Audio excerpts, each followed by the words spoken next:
bir yaklaşımla yaklaşmak için aklın ışığında, sağduyunun ışığında ortaya konulan iddiaları cevaplamak için buradayız. Konferansımıza başlayacağız. Çok uzatmayayım. Hepinize geldiğiniz için teşekkür ediyorum tekrar.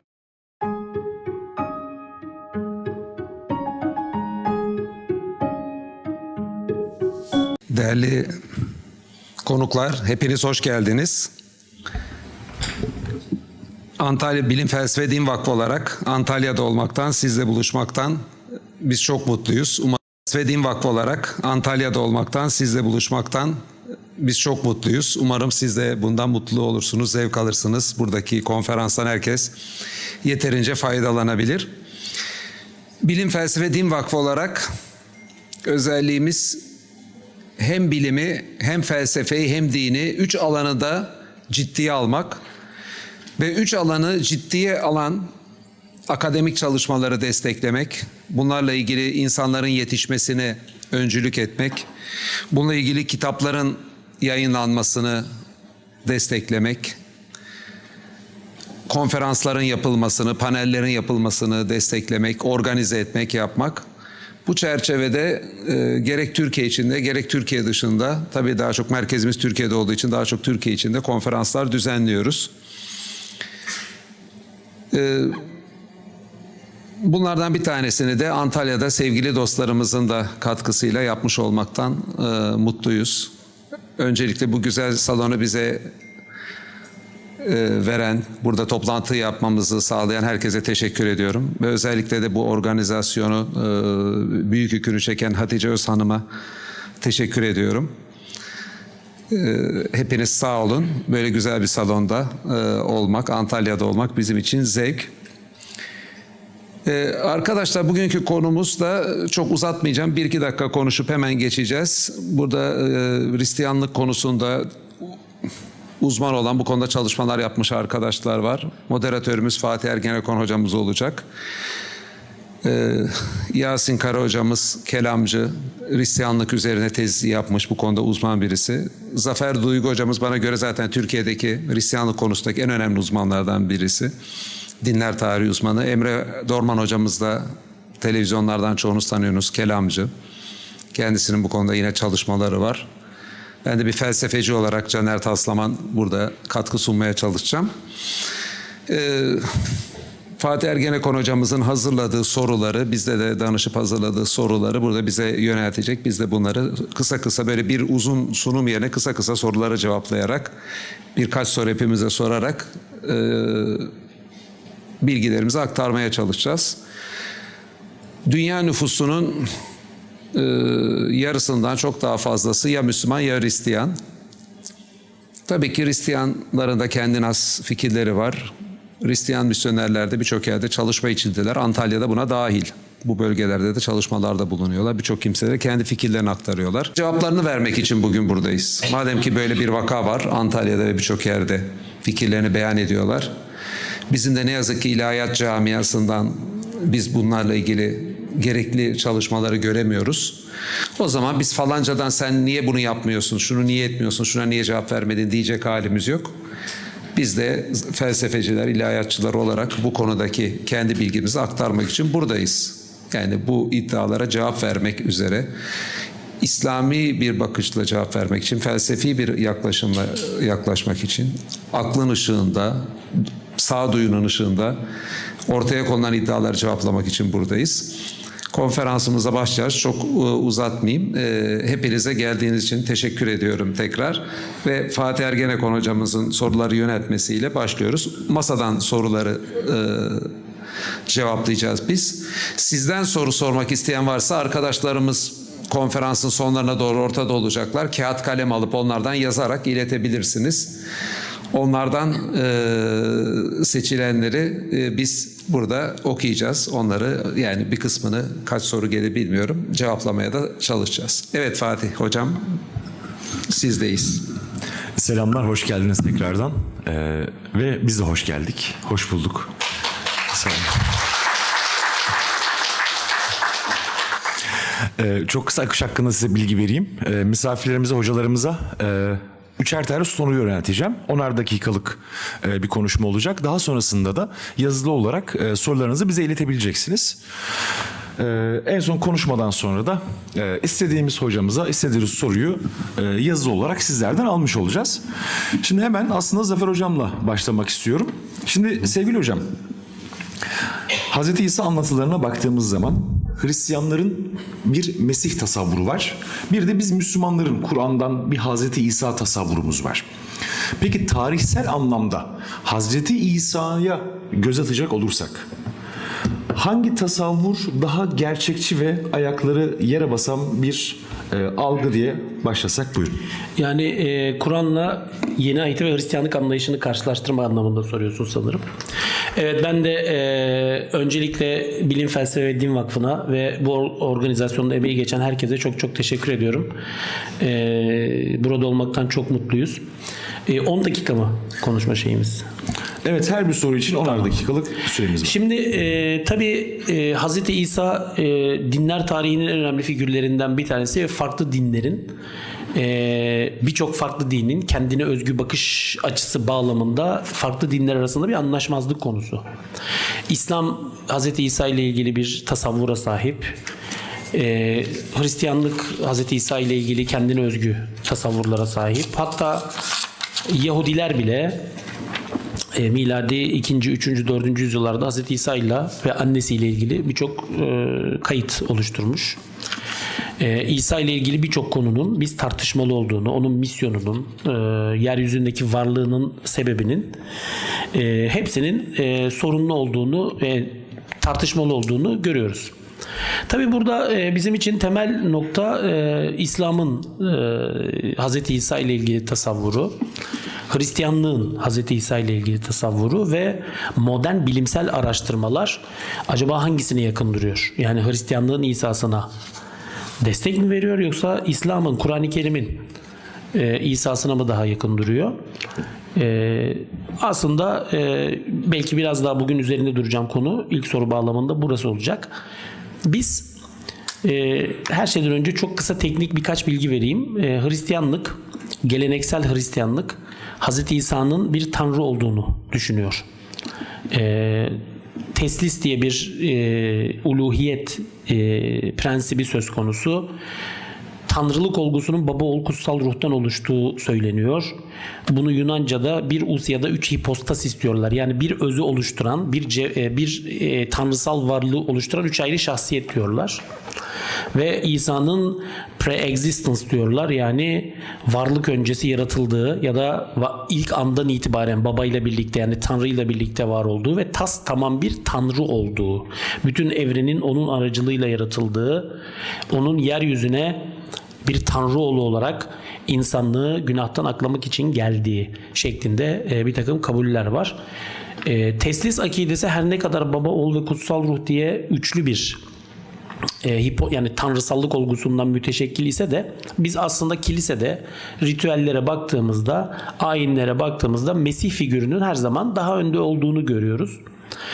Bu anlamda Hristiyanlığın İsa'sını ya da Mesih'ini çok kısaca bir tanrı olarak tanımlamam mümkün. Belki detayları sonra sorarsanız açarım. İslam ise bunun tam tersine Hazreti İsa ile Hazreti İsa'nın özel bir insan olduğunu, bir peygamber olduğunu söylemekle birlikte onun bir beşer olduğunu ısrarla vurguluyor. Zaten o yüzden ona Meryem oğlu diyor. Hazreti İsa'yı tanrılaştıran, Hazreti İsa'ya tanrı olarak tapan, onu beşerüstü statüye yücelten inanç akımlarını, sistemleri de açıkça eleştiriyor. Kafirlikle suçluyor, sapkınlıkla itham ediyor. Çünkü Kur'an-ı Kerim'in kendine göre bir İsa tasavvuru var. Biz görebildiğimiz kadarıyla İsa eski Yahudi peygamberleri gibi bir peygamber. Yahya tarafından müjdelenmiş. Kendisi de Hz. Muhammed'i müjdeleyen. Ama burada çok önemli bir nokta var. O da şu: bir beşer. Yani hem herkes gibi hem de diğer peygamberler gibi bir beşer. Dolayısıyla İslam'ın ve Hristiyanlığın İsa anlayışları temelde baktığınızda taban tabana çatışıyor. Aslında arkadaşlar burada çok küçük bir köşeli parantez açmak istiyorum. Bizdeki bir yanlış algı olduğunu düşündüğüm için. Birçok noktada işte İslam'la Hristiyanlığın birbirine çok yakın dinler oldukları, İslam'la Hristiyanlığın arasında işte ancak bir çizgi kadar bir boşluk bulunduğu, iki dinin birbirine çok benzediği falan söyleniyor. Ben öyle düşünmüyorum. Yani İslam'la Hristiyanlık hakikaten aralarında uçurum olan iki din. Yani Salt İsa inancı noktayı nazarından değil, tabii bugün konumuz olmadığı için girmiyorum, ama aslında İslam'la Hristiyanlık arasında bana göre çok büyük bir fark var. Çok büyük uçurum var. Bu meselenin ayrı bir boyutu ki Hazreti İsa bu tartışmaların ya da bu uçurumun en merkezinde yer alan bir tarihsel figür. Böyle bakalım. Peki bilimsel araştırmalar, tabii ki İsa yani biz miladi 30-33 yılı civarında tarih sahnesinden çekildiğini tahmin ediyoruz. Ve o tarihlerden bugüne Hazreti İsa ile ilgili oluşturulmuş literatür yüz binlerce sayfaya tekabül eder. Yani antik çağda işte bizim İncil yazarları, ki ilk Pavlus'tur 40'lı 50'li yıllarda, İncil yazarları 70'li 100'lü yıllarda, sonrasında kilise babaları dedikleri, apostolik babalar dedikleri, işte Ignatius'la başlayan, Irenaeus'la, Justinus'la devam eden, Origenes gibi, Augustinus gibi çok büyük kilise babalarınca devam ettirilen, geç antik çağda işte Ioannes Hristostomos gibi, yani isim zikretmekle bitmez, bugüne kadar gelen bir literatür var. Yani 2000 yıllık bir edebi birikim var Hz. İsa ile ilgili. Fakat bu araştırmalar 250-300 senedir çok başka bir mecrada sürüyor.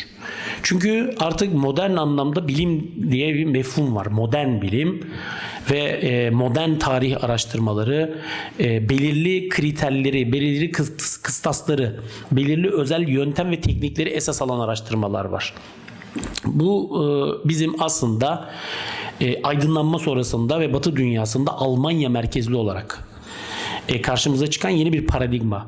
Yani bütün tarih araştırmalarında, ama özellikle İsa hakkında yürütülen araştırmalarda da artık yeni bazı teknik yöntemlerin, metotların ve daha rasyonel bir zeminin merkeze alındığını görüyoruz. Buna arkadaşlar Kitab-ı Mukaddes eleştirisi ya da Kitab-ı Mukaddes kritiği deniyor.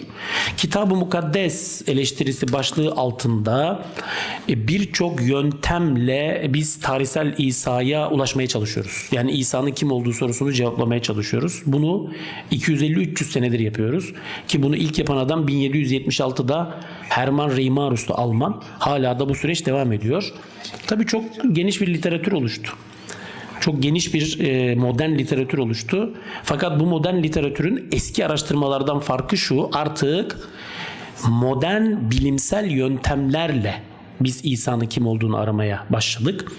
Burada tabii çok böyle teknik bilgiler verip sizi sıkmak istemiyorum, ama mesela kaynak kritiği gibi, işte tarihsel eleştiri gibi, redaksiyon eleştirisi gibi, form eleştirisi gibi, kanonik eleştiri gibi birçok yöntem var ve bunlar bakın bilimsel yöntem. Yani belki bilimle uğraşan arkadaşlar beni teyit edeceklerdir.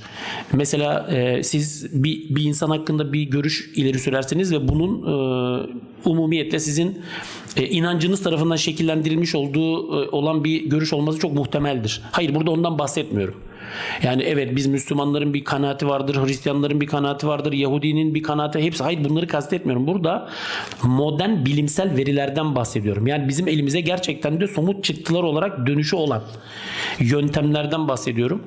Bunlara tekrar söylüyorum, Kitab-ı Mukaddes kritiği ya da Kitab-ı Mukaddes eleştirisi deniyor. Bu konuyla ilgili ben yani Batı'da yaklaşık 250 senedir süren çalışmalar, ama ben Türkiye'de işte İnciller Güvenilir Metinler midir diye bir kitap yazdığımda bu kitapta bu metotları detaylı olarak anlatmaya çalıştım. Detaylı olarak üzerinde durdum. Hem teorilerini hem çıktılarını. Yani acaba işte metin kritiği yöntemi bize ne söylüyor İsa hakkında? Veya redaksiyon kritiği yöntemi ne söylüyor İsa hakkında? İşin doğrusu arkadaşlar, ben şunu gördüm. Müslümanlar bizi Hristiyanlıktan, yani beni, yani şahsen neden böyle çalışmalar yapıyorsa daha fazla eleştirdiler. Yani Hristiyanlardan fazla Müslümanlar bize şey yaptılar. Halbuki modern bilimsel araştırmaların, yani bu araştırmaların sonuçları hiç de kilisenin Mesih tasavvurunu desteklemiyor. Tam tersine çürütüyor. Ve ortaya konulan sonuçlara, en temel sonuçlara baktığınızda Kur'an-ı Kerim'in bizim önümüze koyduğu İsa'ya paralel sonuçlar ortaya çıkıyor. Burada birkaç, tabii sürenin darlığından dolayı çok detaylara giremiyorum ama birkaç örnek üzerinden şey yapayım. Süre demişken son 1 dakika hocam. Tamam. Her şeyden önce burada Kur'an-ı Kerim'in Hz. İsa ile ilgili tasavvuru bir beşer İsa'dır. Modern bilimsel araştırmaların önümüze koyduğu da budur. Yani modern bilimsel araştırmalar zaten arkadaşlar tarihsel İsa diye bir ifadenin ortaya çıkışı bunu kanıtlıyor. Bakın dikkat edin. Kilisenin Mesih'i başka bir şey diyorlar batılı bilim adamları. Artık bütün dünyada bilim adamları. Kilisenin Mesih'i başka bir şey. Ama tarihsel İsa, historical Jesus, arada bir uçurum var. Yani modern bilimsel paradigma bizim adına İsa dediğimiz 1. yüzyılda Yudea, Yahudiye eyaletinde yaşayan, Meryem'den doğan, Yahudi mensubu, Yahudi ulusunun, İsrailoğulları ulusunun mensubu olarak yaşayan tarihsel İsa'yı bilimsel çalışmalar Kur'an-ı Kerim'e benzer ya da paralel bir şeyde ele alıyor. Ve diyorlar ki hayır, kilisenin göksel Mesih'i tarihsel bir şahsiyet değil. Ve bunun yüzündendir ki arkadaşlar mesela yine detaylarına giremeyeceğim. Sinoptik tartışma diye bir tartışma vardır. Yuhanna İncil'i ki kilisenin en aziz İncil'dir. İsa'yı tamamen tanrılaştıran bir İncil'dir. İsa araştırmaları şeyinde kapsam dışında tutulmuştur. Özellikle ilk 3 İncil üzerinden gidilir. Mesela ikinci bir nokta İsa'nın peygamberliği meselesi. Hristiyanlar Hazreti İsa'yı siz de biliyorsunuz bir peygamber olarak görmezler. Biz bazen ben yapılan tercümelerde falan ya da işte konuşmalarda falan görüyorum işte Hristiyanların en büyük peygamberi falan, böyle bir şey yok. Hristiyanlar Hazreti İsa'yı peygamber olarak görmüyorlar. Hristiyanlara göre Hazreti İsa tanrısal bir varlık. Peygamber olduğunu söyleyen biziz. Ve modern araştırmaların ortaya koyduğu şey de budur. Bakın özellikle yakın dönemde yapılan birçok çalışmada Graham Stanton gibi, Bart Ehrman gibi çok ciddi bilim adamları apokaliptik bir peygamber olduğunu söylüyorlar. Ve Hz. İsa'nın kendisi hakkındaki en önemli iddianın kendisine yönelik olarak bir İsrail peygamberi olma iddiası olduğunu dile getiriyorlar. Ve bakın burada yine bir köşeli parantez. Bu iddia bizi farklı bir sonuca ulaştırma şeyinden de imkan vermiyor. Çünkü Hz. İsa'nın kendisine yönelik iddiası eski İsrail peygamberleri gibi, Zekeriya gibi, Yahya gibi bir peygamber olma iddiasıdır. Tabi burada süre bitti sanıyorum değil mi Fatih Hocam? Son bir cümle kurayım. Tabi burada... Hocam 4 dakika daha ilave edebiliriz. Peki o zaman tamam, biraz daha toparlayayım. Tabi burada beşer olma ve peygamber olmanın haricinde başka bir takım mefhumlar var. Mesela en önemlisi Mesih olmadır. Bu Yunanca Christos. Yani Hristiyanos, yani aslında Hristiyan ifadesi buradan geliyor. Ne demek bu? Mesihçi demek. Bakın Hristiyanlık kristosentrik bir dindir. Yani Mesih merkezli. Siz Mesih'i oradan çıkarttığınız zaman, Mesih'in kurtarıcı ve tanrısal pozisyonunu oradan çıkarttığınız zaman geriye bir şey kalmaz. Çünkü Hristiyanların soterioloji anlayışı, kurtuluş anlayışı tamamen bu merkezdedir. Mesih gelmiştir ve onun çarmıha gerilmesi sebepsiz değildir. Biz insanlığın asli günahtan aklanması içindir. Adem'den itibaren miras kalan günah.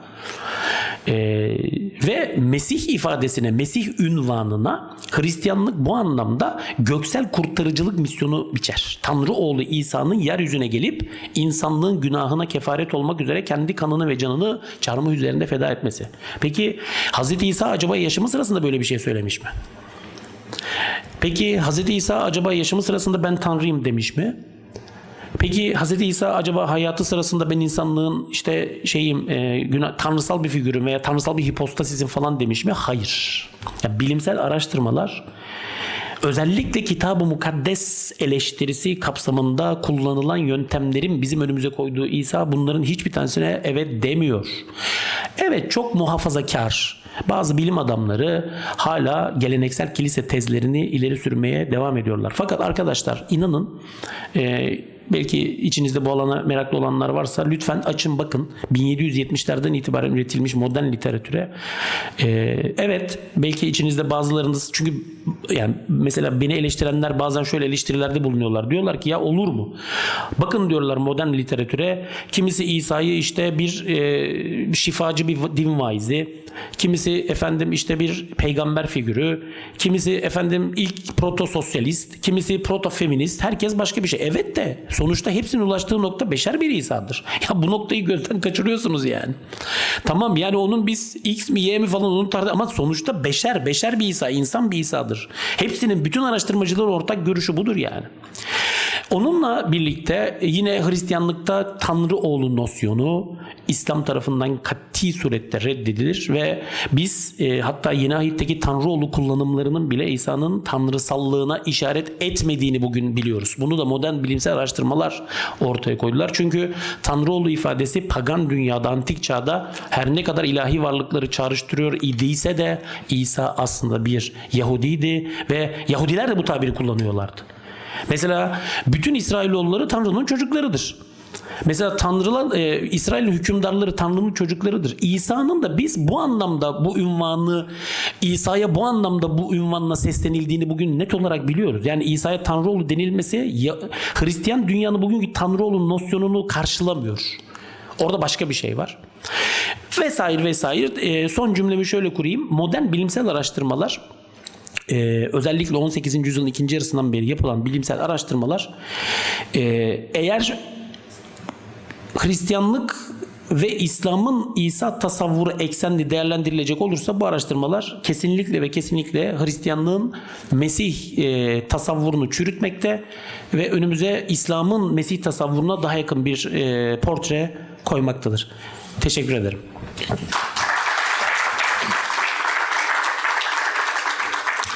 Hocam biz teşekkür ediyoruz. Şimdi Caner Hocam, Zafer Hocam biraz üçlemeden, baba, oğul ve kutsal ruhtan bahsetmeye çalıştı. Modern verilerle de İsa tasavvurunu ele aldı. Biz de Caner Hocamıza felsefi açıdan üçlemeye nasıl yaklaşmamız gerektiği sorusunu yöneltelim. Buyurun. Teşekkürler. Şimdi tabii ki üçlemenin aslında Hristiyanlıkla aramızda en önemli fark olduğu çok açık. Yani şunu çok rahatlıkla söyleyebilirim. Yani Hazreti İsa'nın kişiliği meselesi. Yani Hazreti İsa'nın tanrısal bir kişiliği olup olmadığı meselesi İslam'la Hristiyanlık arasındaki farkın %90'ından fazlasıdır diyebiliriz. Evvela bir ortak noktaları da sayalım istiyorsanız. Yani sonuçta üçleme inancını parantez alırsak, iki dinde ezeli, kudreti yüksek, bilgisi yüksek, yaratıcı olan bir Tanrı'ya inanıyor. Değil mi? Yani ontoloji aslında tamamen aynı bu noktada. Diğer taraftan iki dinde de ahiret inancı var. Cennet cehennem inancıyla. Bu dünyada yapılanların ahirette belirleyici olduğuna dair bir inanç var. Üçüncüsü, iki dinde de tarih boyunca Allah'ın belli insanlara mesajlar, kitaplar yolladığı inancı var.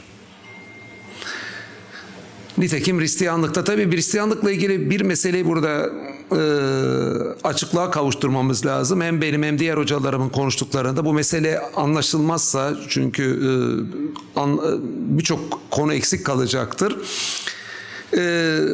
Türkiye'de birçok kimse bunu yanlış biliyor. Çevirilerde bile yanlışı görüyoruz. Şimdi aslında kutsal kitap dedikleri Hristiyanların, yani Bible İngilizce dedikleri şey Türkçe'ye İncil diye çevriliyor. Bu çok önemli bir hata. Niye? Çünkü bu hata burada söyleyeceğimiz bazı şeylerin de anlaşılamamasına vesile olur. Onların aslında kutsal kitap dedikleri nedir? Bir eski ahittir. Eski ahitin ilk 5 kitabı Tevrat'tır. Bizim Tevrat dediğimiz şeye karşılık geliyordur. Ve diğer peygamberlere verilen kitaplar vardır. Artı bir tanesi de mesela Kur'an'da da işte atfedilen Zebur'dur. Hazreti Davud'a verilen. Yani bütün bunların toplamına, birçok kitabın içinde Tevrat'ın, Zebur'un da olduğunu hepsine eski ahit deniyor. Ve dikkat edin, Hristiyanlar bunu kutsal kitapların parçası kabul ediyorlar. Yeni ahit dediklerinde ise birçok İncil içinden seçilmiş. Onlara İncil demek de ne kadar doğru aslında ayrı tartışma konusu ama dil öyle girdiği için kullanıyoruz bu dili. Matta, Markos, Luka, Yuhanna artı mektuplar gibi diğer bazı şeyler var. Bunların toplamına yeni ahit deniyor. Bunların hepsine birden Bible, yani kitab-ı mukaddes deniyor. İncil değil. Yani İncil onun sadece bir parçası. Türkçe İncil diye çevirdiğinizde siz aslında bugünkü Tevrat'ı, Zebur'u ve diğer kutsal kitapları da Hristiyanın bir kendi kitabı olarak okuduğunu anlamıyorsunuz.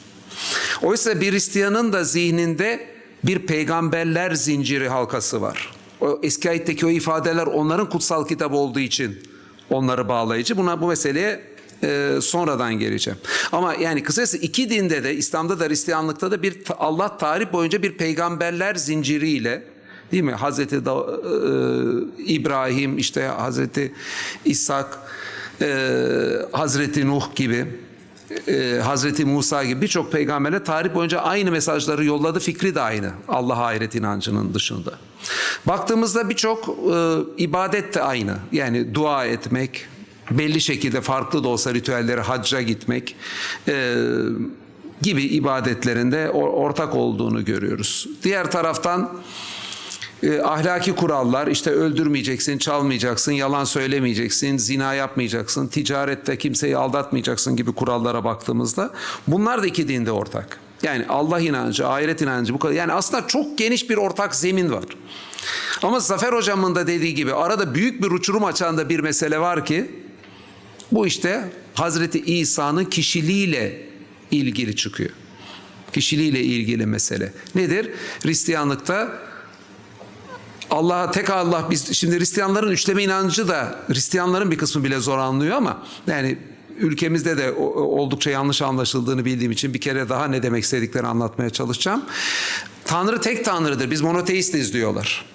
Fakat diyorlar bu Tanrı'nın içinde 3 tane kişilik var. Ve İsa da bu kişiliklerden biri. Baba, oğul, bir tanesi de kutsal ruh. Şimdi İsa, dikkat edin, burada ezeli Tanrı. Birçok kimse burayı yanlış anlıyor. Zannediyor ki yani bazıları Allah var, tamam, daha merkezi bir figür. O da bir çocuk edindi. İşte o da İsa gibi anlıyorlar. Hristiyanların hakim mezhebindeki İsa anlayışı. Tarih içinde böyle diyen bazı Hristiyan gruplar olmuş olabilir. Ama şu andaki büyük grupların dediği bu değil. Çok daha büyük bir uçurma yol olan bir şey. İsa ezeli Tanrı. Sonradan edinilmiş, yani ona tanrılık vasfı verilmiş bir evlat falan değil. Ezeli Tanrı olarak kendi varlığı dururken bir yandan enkarnasyon işte süreciyle Hazreti Meryem'den insan olarak da dünyaya geliyor. Ezeli Tanrı.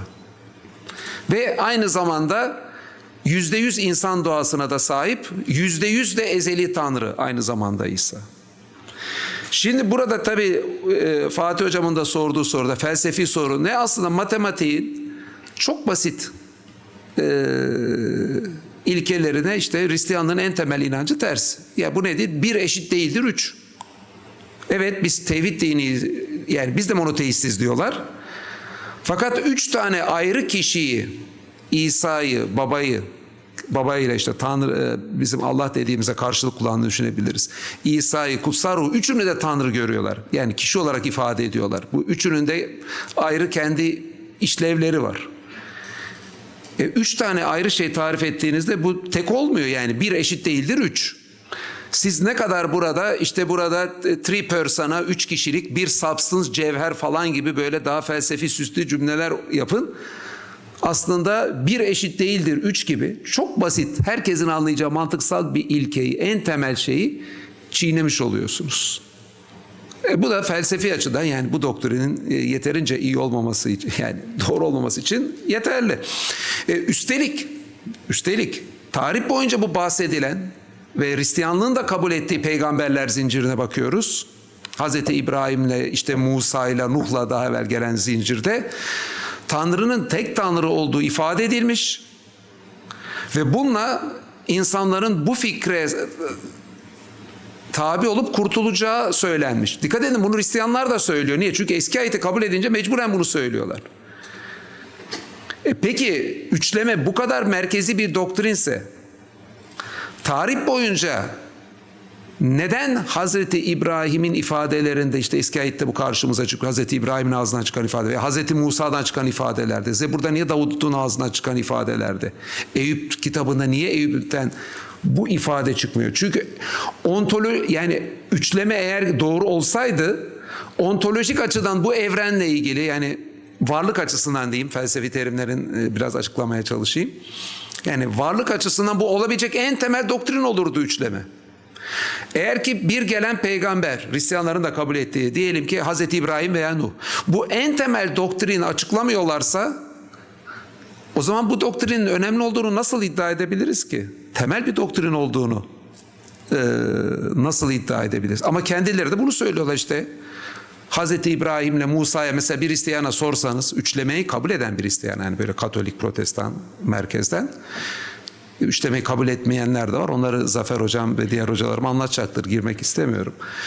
Üçlemeyi ama kabul eden bir Hristiyana da sorsanız, işte Hazreti İbrahim, Hazreti Musa'ya inananlar ve kendileri üçlemeye inanmadan da kurtuluşta olduklarını ifade edeceklerdir. Peki bu kadar temel bir doktrine iman etmeden Allah'ın bu kadar örnek gösterdiği şahısların din vaaz etmeleri. Şimdi İslam açısından bu anlaşılır. Çünkü İslam'a göre tarih boyunca zincirli peygamberler aynı şeyi, tevhidi vaaz ettiler. Hristiyanlara bakıyorsunuz, onlar da tarih boyunca zinciri kabul ediyorlar. Onların da tevhidi vaaz ettiğini söylüyorlar. Fakat asıl büyük hakikat İsa ile geldi gibi bir durum var. Bir kere bu ciddi bir çelişki. Yani kendisinden önce gelen Hazreti Musa'nın, İbrahim'in, Nuh'un otoritesini kabul edip onların da tevhidi savunduğunu söyleyip, üçlemeyi savunmadan bunun yeterli kurtarıcı olduğunu söyleyip İsa ile durumun değiştiğini ve asıl hakikatin işte enkarnasyon ve üçleme olduğunu söylemek, tarih boyunca gelen aslında Allah'ın tek bir din gönderdiği olgusuyla, tek dinden kastım ayrı vahiyler olabilir ama merkezde aynı mesajları gönderdiği olgusuyla cidden çelişkili. Çünkü Hz. İsa ile gelen bir şey kökten diğerlerinden farklı olmasına rağmen Hristiyanlar kendi kitaplarında diğerleri kutsuyor gibi bir duruma düşüyorlar. Yani bir eşit değildir üç gibi çok basit bir mantıksal ilke aslında Hristiyanlığın aramızdaki en önemli fark da aradaki yanlışı gösteriyor. Bir diğer de hata diyebiliriz.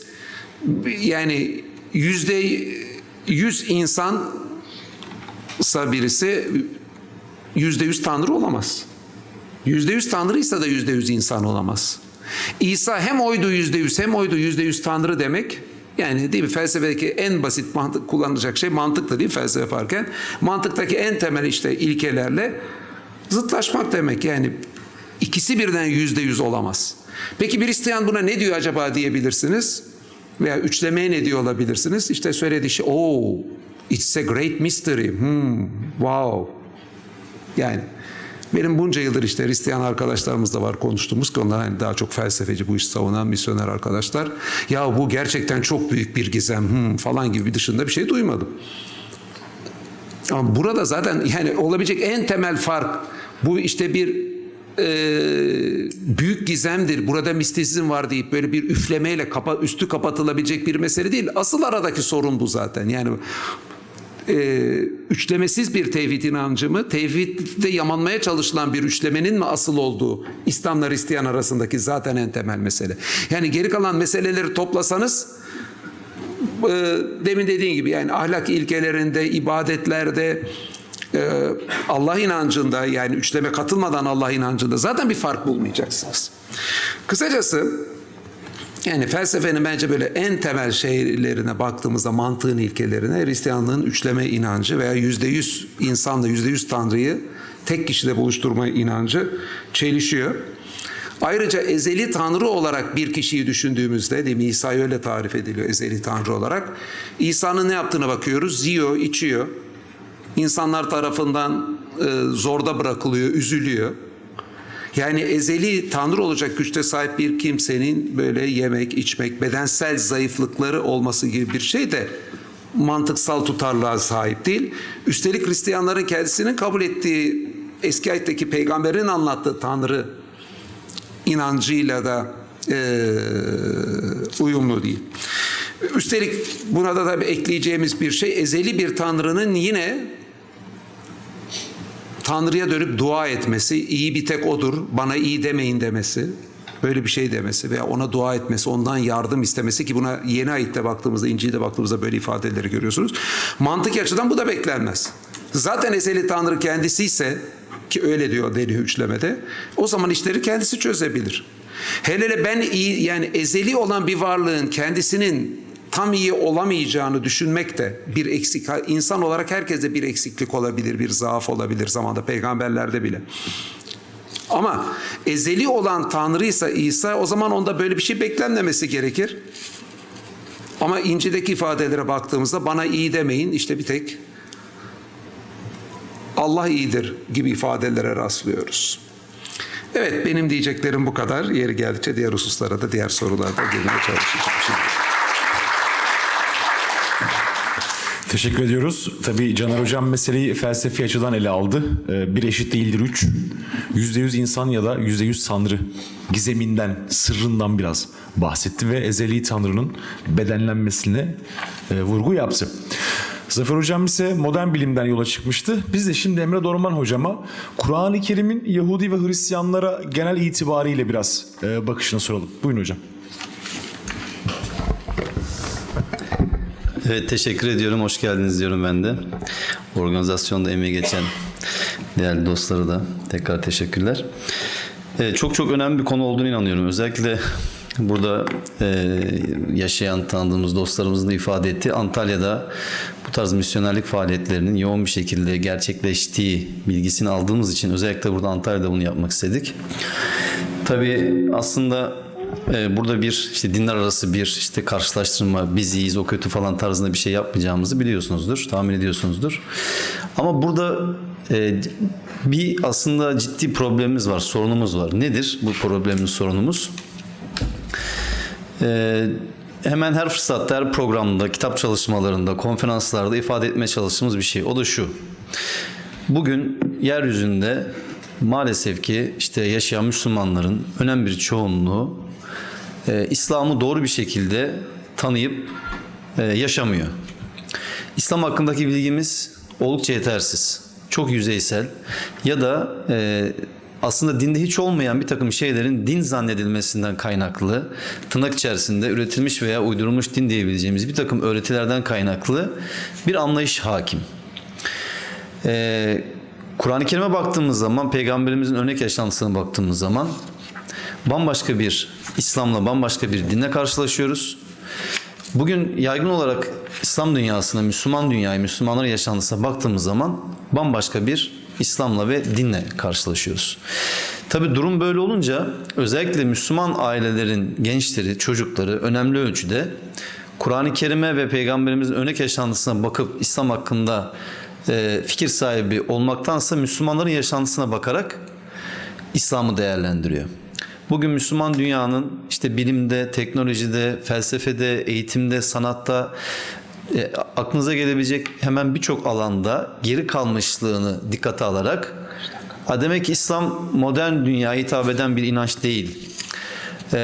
Ya da problemleri çözebilecek, sorunlara karşı bize destek olabilecek bir inanç değil düşüncesiyle alternatif arayışlara yöneliyorlar. Bu alternatif arayışlar içerisinde kimisi işte yolu bir Hristiyan misyonerle karşılaşabiliyor, kimisi bir ateistle karşılaşabiliyor, kimisi bir deistle karşılaşabiliyor, bir nihilistle karşılaşabiliyor falan. Ya da New Age akımlar dediğimiz bir takım böyle farklı işte Scientology gibi falan böyle bilimsel bir takım böyle şeyi merkeze alan gruplarla vesairelerle karşılaşıyor. Dolayısıyla bir kafa karışıklığı oluşuyor. Burada asıl yapılması gereken şey din hakkında, İslam hakkında doğru bildiğimiz yanlışlarla yüzleşebilmemiz. İslam'ın ne olduğunun ve ne olmadığının ortaya konulabilmesi. Ve eğer biz İslam'ı insan aklına, fıtratına uygun bir inanç sistemi olarak doğru bir şekilde ortaya koyabilirsek, ben emin olun samimi olarak söylüyorum, birçok problemin temelden zaten kökenden kolayca çözülebileceğine inanıyorum. Mesela deizm konusuyla ilgili örnek verecek olursak bir makalemde şöyle bir cümle kullanmıştım. Hristiyanlıktaki deizm Hristiyanlığın bilinmesinden kaynaklanır. Çünkü Hristiyanlığın içerisinde insan aklının ve fıtratını kabul etmeyeceği çok temel inanç ve öğretiler var. Dolayısıyla bir insanın orada Hristiyan kalması çok zordur. Bir çıkıştır aslında, bir kaçıştır, bir protesto hareketidir Batı'da 18. yüzyılda deizmin ortaya çıkışı. Kiliseye bir baş kaldırıdır temelde. Akıl çağı olarak kabul edilen bir çağ özlemidir vesaire. Ne kadar gerçekleşmiştir, gerçekleşmemiştir o ayrı bir tartışma, konumuz değil. Ama İslam'daki deizm, İslam'ın bilinmesinden değil, bilinmemesinden kaynaklanır. Eğer biz gerçekten İslam'ı doğru bir şekilde anlayıp kavrayabilirsek, onun insan aklına, fıtratına uygunluğunu ifade edebilirsek birçok tartışmanın bence kendiliğinden çözüleceğini düşünüyorum. Böyle kısa bir giriş yaptıktan sonra konuya döneyim. Şimdi Kur'an-ı Kerim'de Ali İmran Suresi 19. ayette malumunuz ifade ediliyor. Allah katında din İslam'dır olarak Bir dönem camilerde de çok okunuyordu. Sonra bildiğim kadarıyla Avrupa Birliği sürecinde falan o tekrardan kaldırıldı camilerden. Böyle enteresan şeyler oldu. Şimdi burada deniyor ki şüphesiz ki Allah katında din İslam'dır. Kitap verilenler ancak kendilerine gelen bilgi geldikten sonra aralarındaki kıskançlık yüzünden ayrılığa düşmüşlerdir. Bu ne demektir?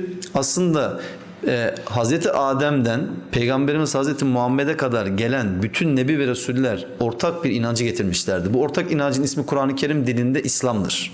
Dolayısıyla farklı dinler yoktur aslında Kur'an-ı Kerim'e göre. Yani Yahudilik ve Hristiyanlık gibi ayrı dinler yoktur. Ve bütün Nebi ve Resuller Kur'an-ı Kerim'e göre Müslümanlardır. Allah'a teslim olan, Allah'a kayıtsız şartsız teslim olan Müslümanlardır. Peki niye başkalaşım olmuş? Niye başkalaşmıştır inançlar? Niye bir takım örflerle, adetlerle, geleneklerle dönüşmüşlerdir? İşte kendilerine o kitap verilenler, o kitap bilgisini edinmelerine rağmen aralarındaki o kıskançlık ve çekişmeden dolayı dinlerini bozdukları için. Dolayısıyla önce şunu anlamamız lazım. Tek bir din vardır Kur'an-ı Kerim'e göre. Bu dinin adı İslam'dır. Bütün Nebi ve Resuller aslında Allah katındaki o tek dinin farklı zaman dilimlerinde, farklı coğrafyalarda, farklı Nebi ve Resuller tarafından tebliğ edilmesi, anlatılması şeklinde tezahür eder, karşımıza çıkar. Mesela bugün bir röportaj yapsak sokakta İslam ne zaman başladı desek muhtemelen birçok insanın söyleyeceği şey şu olacaktır. Peygamberimiz Hazreti Muhammed'le başladı. Halbuki böyle değil. Kur'an-ı Kerim bir kez olsun anlayarak okuyan bir insan bunun böyle olmadığını kolaylıkla görebilir. Neye dayanarak bunu söylüyorum? Kişisel bir kanaat mi bu? Hayır. Mesela Nisa suresinin 163. ayeti ve Şura suresinin 13. ayeti çok açık bir şekilde bize bunu ifade ediyor. Diyor ki Nisa suresi 163. ayet. Biz Nuh'a ve ondan sonraki peygamberlere vahyettiğimiz gibi sana da vahyettik. Peygamberimize hitaben. İbrahim'e, İsmail'e, İshak'a, Yakub'a, onların torunlarına, İsa'ya, Eyüp'e, Yusuf'a, Harun'a ve Süleyman'a vahyetmiştik. Davut'a da Zebur'u vermiştik. Yani sen peygamberler içerisinden bir türedi değilsin. Zaten peygamberimiz de bunu ifade ediyor Kur'an-ı Kerim'de. Bu zaten o peygamberlik zincirinin o farklı zamanlarda aldıkları vahiy ile insanlar tebliğ ettikleri ortak bir dini işaret ediyor. Bunu şununla taçlandıralım. Şura suresi 13. ayet diyor ki Allah dini ayakta tutun ve onda ayrılığa düşmeyin diye Nuh'a tavsiye ettiğini, sana vahyettiğimizi, bakın dikkat edin, sana vahyettiğimizi, İbrahim'e, Musa'ya ve İsa'ya tavsiye ettiğimizi sizde de din kıldı, yasa kıldı diyor. Yani Allah onlara ne vahyettiyse sana da onu vahyetmiştir. Onlara yasa kıldığı gibi sana da bunu yasa kılmıştır diyor. Fakat kendilerini çağırdığın bu din ortak koşanlara, müşriklere ağır gelir. Allah dilediğini, layık olanı kendisine peygamber olarak seçer ve kendisine yöneleni de doğru yola ulaştırır diyor. Şimdi bunu önce bir netleştirmemiz gerekiyor. Bununla beraber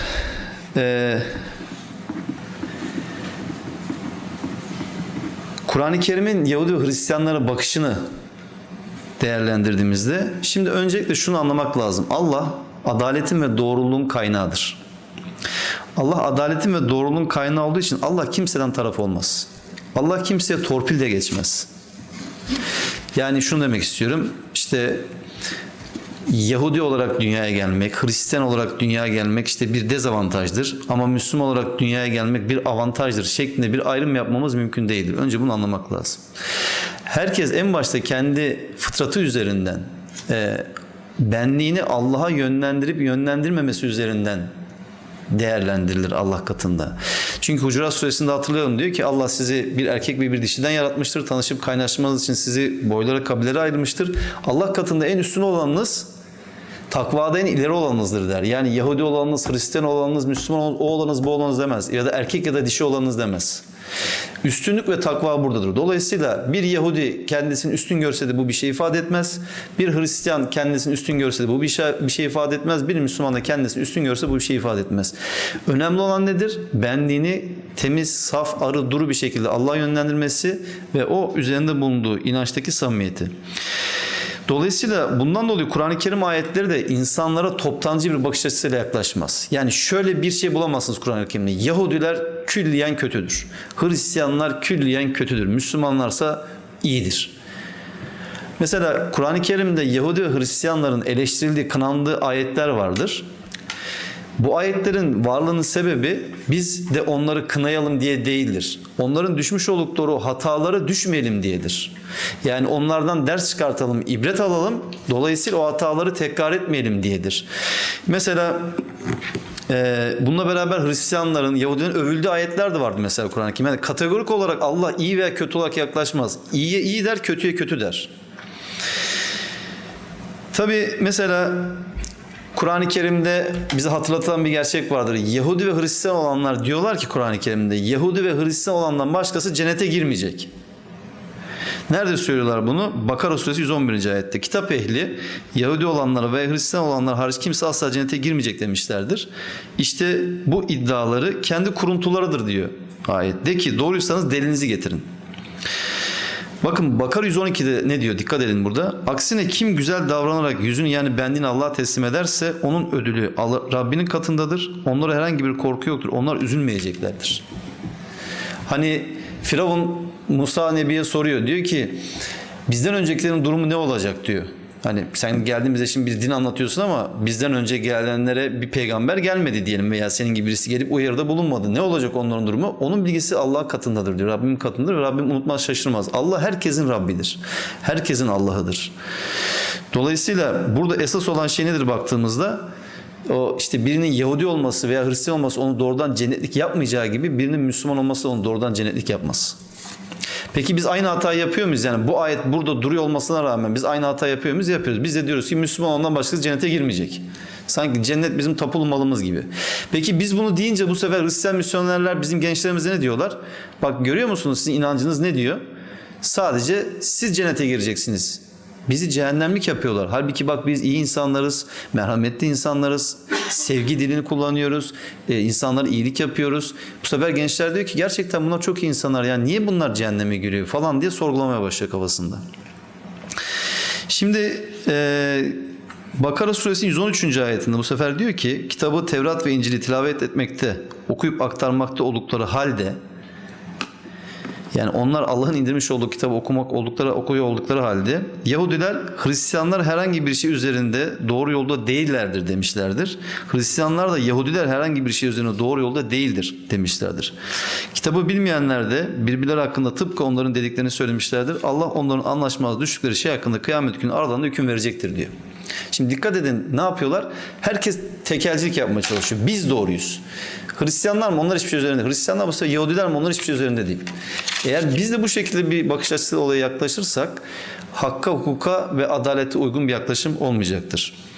Ama bir yandan da diyor ki mesela milletlerine yani dinlerine uyuncaya kadar Yahudiler ve Hristiyanlar senden asla razı olmayacaklardır diyor Peygamberimize.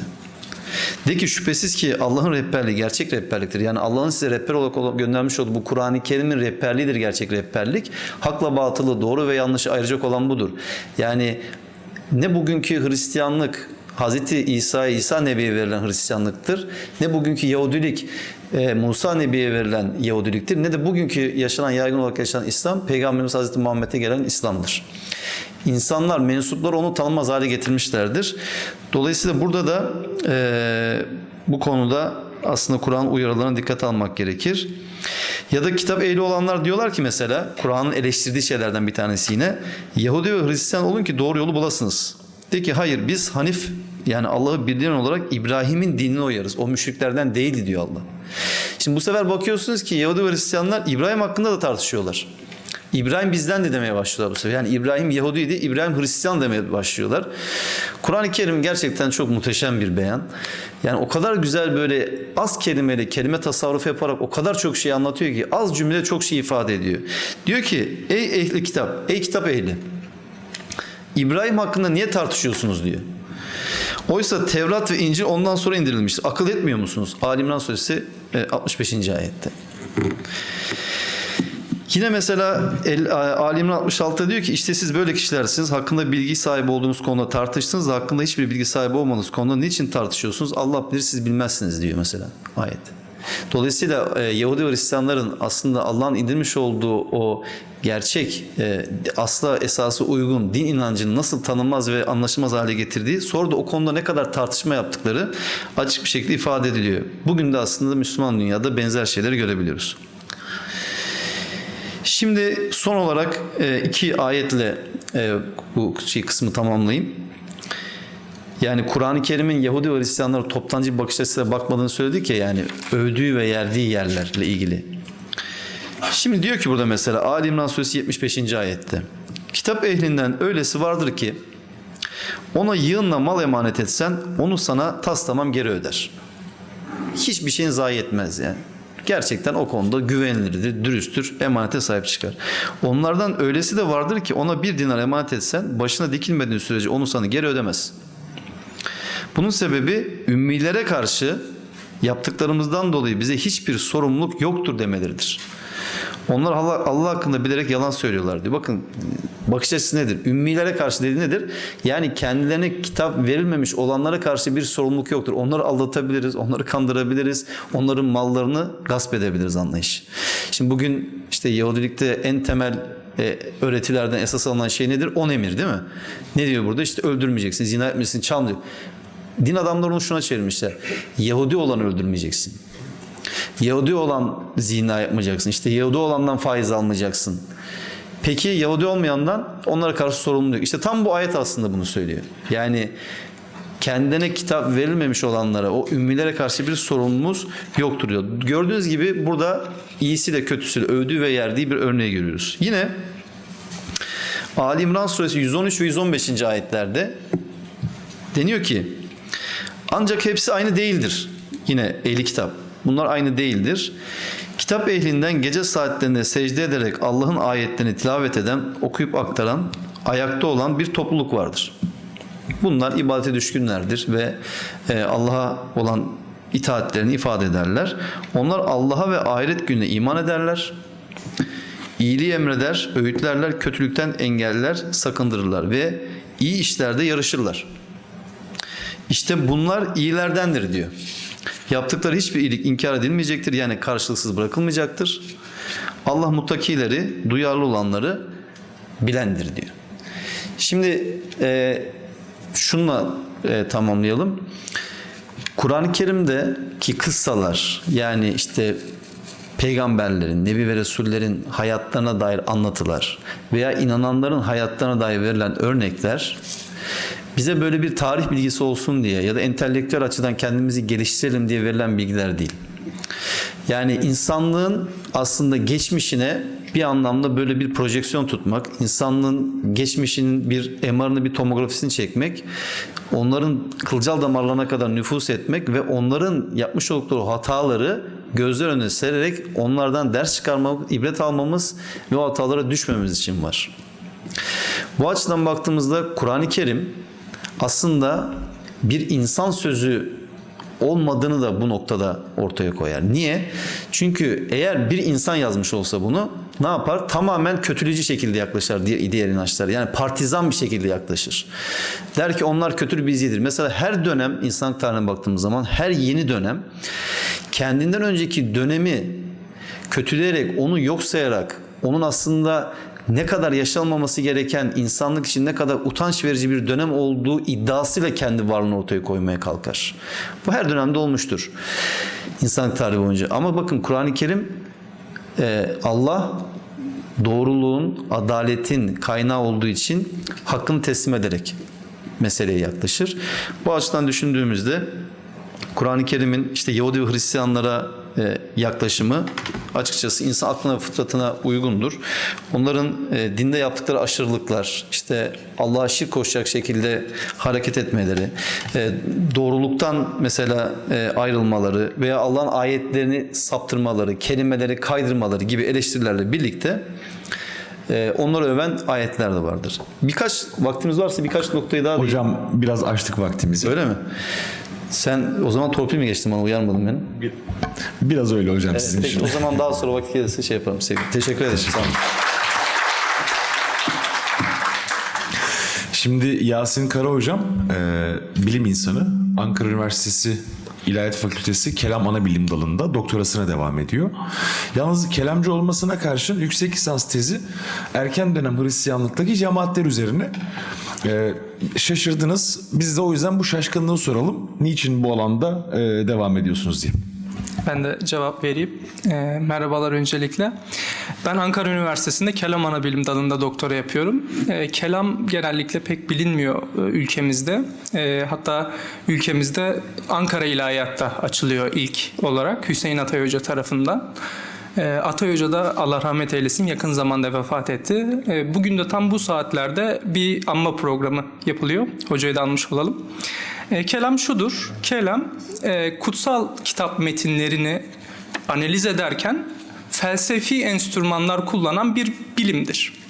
Yani bir kutsal metni elimize aldığımız zaman bunun Tanrı algısını tartışır kelamcı.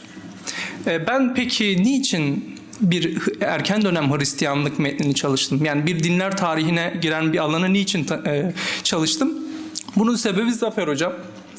Zafer Hoca'nın İsa Paulus İnciller kitabını okurken kitabın içindekiler bölümünü açtığım zaman karşıma işte Irenaeus, Eusebius, Epiphanes gibi isimler çıktı. Ben bu isimlerin hiçbirini bilmiyordum açıkçası. Çünkü İslam kelamında gündem olan isimler veyahut da terimler değildi. Ama bir kişi, sadece bir isim çok tanıdıktı. Kadı Abdülcabbar ismi vardı kitabın ek bölümünde. Baktım Kadı Abdülcabbar diye bir isim var ve Kadı Abdülcabbar'dan şöyle bahsediyor. Kadı Abdülcabbar kelamcıların bu kadar dinin merkezi bir bölümünü tartışmaları sebebiyle diğer dinlerden ve diğer inançlardan tartışmaları çok fazladır. Onlarla iletişimi de çok fazladır.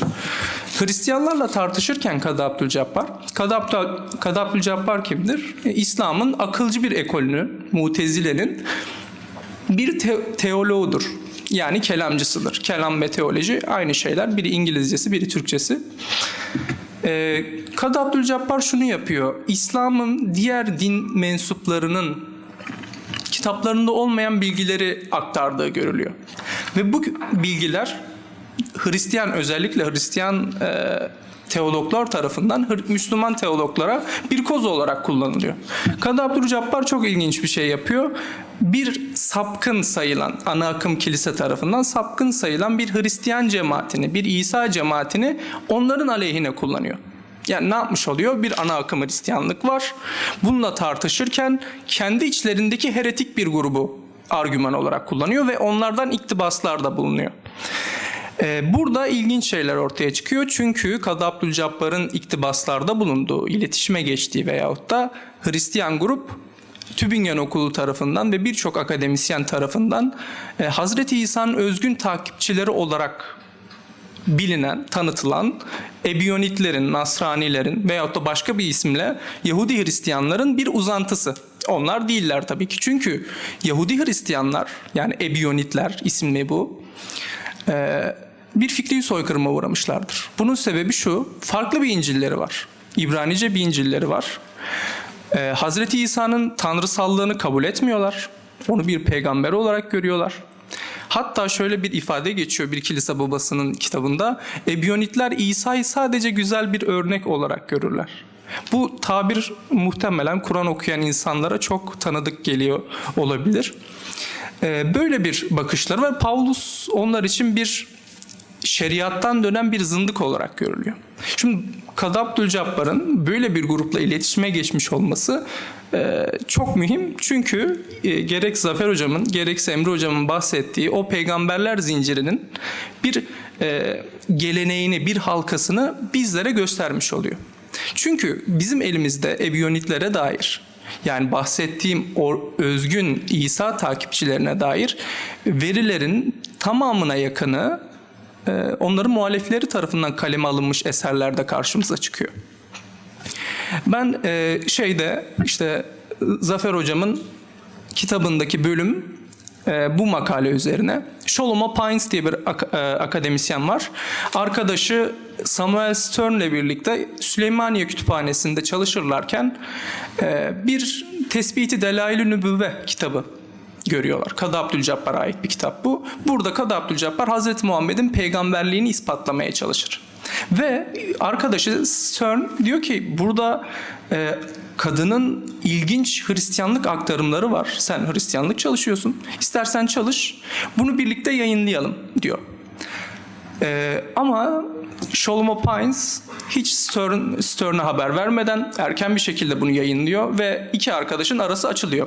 Konumuza gelecek olursak, Shlomo Pines'ın bu çığır açan makalesinde, yani iki arkadaşın arasının ayrılmasını bir kenara bırakırsak, çok ciddi İslam'ın lehinde argümanlar var. Bunlar peki yani aklınıza gelebilir. Yani erken dönem Hristiyan bir cemaatin görüşleri Hazreti Muhammed'in peygamberliğiyle ne gibi bir ilgi taşıyabilir? Nasıl bir ilgisi olabilir? Şöyle açıklayayım. Kur'an'da çeşitli ayetler var. Mesela burada Bakara suresinin 99. ayetini görüyorsunuz. Ayet şöyle: andolsun biz sana beyine niteliğinde ayetler indirdik. Ancak onları fasık olanlar görmezden gelir. Başkası görmezden gelmez. Bunu görmezden gelmek için yani günahı bir hayat biçimi olarak benimsemeniz gerekiyor diyor. Bir başka kelamcı, çok önde gelen bir teolog, bu ayeti okuyunca şunu söylüyor. Bu beyine niteliğinde ayetler ne demektir? Beyine delil, apaçık olan şey demek.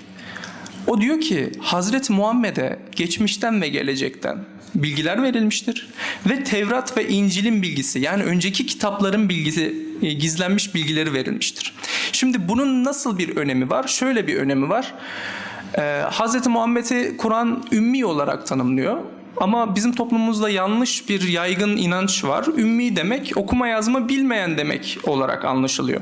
Halbuki Kur'an'da buradaki ayete de baktığımız zaman Ali İmran suresinin 20. ayetinde iki grubu, yani iki farklı gruptan bahsediyor Allah. Diyor ki kitap verilenlere, yani ehli kitaba ve ümmilere şöyle söyle diye bir alıntı var. Burada kitap verilenlerin zıttıdır ümmi. Yani kutsal kitap bilgisi olmayan demektir. Hazreti Muhammed kutsal kitap bilgisi olmayan bir peygamber olmakla beraber halkı da kutsal kitap bilgisinden haberdar değildir. Birçok dinler tarihçisi şunu söylemektedir ve şunda şüphe duymaktadırlar en azından. Hazreti Muhammed döneminde kutsal kitabın Arapça bir tercümesi var mıdır tam manasıyla? Bu net değil. Birçoğu da yok diyor. Burayı geçtiğimiz zaman karşımıza şöyle bir şey çıkıyor. İşte burada Hazreti Muhammed'in ümmiliğini vurgulayan bir ayet var. Mesela Tevrat'ta çok yaygın bir kıssa var. Nuh kıssası. Allah Nuh kıssasını Hazreti Muhammed'e vahiy ettikten sonra şunu söylüyor. İşte bunlar sana vahiy ettiğimiz gayb haberlerindendir. Baktığınız zaman Nuh kıssası bile bir gayb haberi olarak geliyor. Yoksa diyor, bakın dikkat edin, 11. surenin 49. ayeti. Bunları ne sen ne de halkın daha önce bilmiyordunuz diyor. Allah size bunu haber veriyor. Şimdi Hazreti Muhammed bir kitap bilgisi olmayan biri olarak bazı haberlerde bulunuyor. Ve bu haberler, bakın bu Nuh kıssası da, Yusuf kıssasında da aynı şey var. Her zaman kanonik olan kitaplardan gelmiyor. İncil'den veyahut da Tevrat'tan gelmiyor. Mesela burada bir Meryem kıssası anlatılmış. Birçok kıssada böyle anlatımlar var. Meryem kıssasında şöyle bir şey söylüyor ilginç bir şekilde. İşte bunlar sana vahiy ile bildirdiğimiz gayba ait bilgilerdir. Meryem'i kim himaye edecek diye kalemlerini attıkları zaman, kalem atmak kura çekmek demek. Sen onların yanında değildin. Yani sen böyle bir şey bilmiyordun. Şimdi burada ilginç olan şey şu. Diğer iki örneğin aksine bu haber İncil metinlerinde geçmiyor. Hazreti Muhammed bunu nereden bulmuş olabilir? Veyahut da bu söylediğinin bir aslı var mı? Bu da tartışılmış. Çünkü kimi Hristiyan yazarlar şunu yapıyorlar. Hazreti Muhammed uyduruyor. Hiç kimsenin duymadığı, bilmediği şeyleri söylüyor diyorlar. Baktığımız zaman biz bunu Yakup İncil'inde, bir apokrif İncil'de buluyoruz. Burada Hazreti Meryem'in himaye süreci anlatılıyor.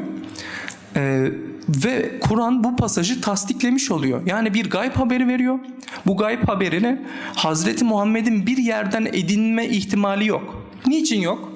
Şunun için yok. Bu apokrif İncil'leri bilmek için bir kimsenin, ya apokrif İncil bilen biri ümmi olamaz. Çünkü bırakın kutsal kitap bilgisini, Hristiyanlığın, kilisenin yasakladığı, imha ettirdiği kitaplardır bunlar ve çoğu farklı dillerdedir.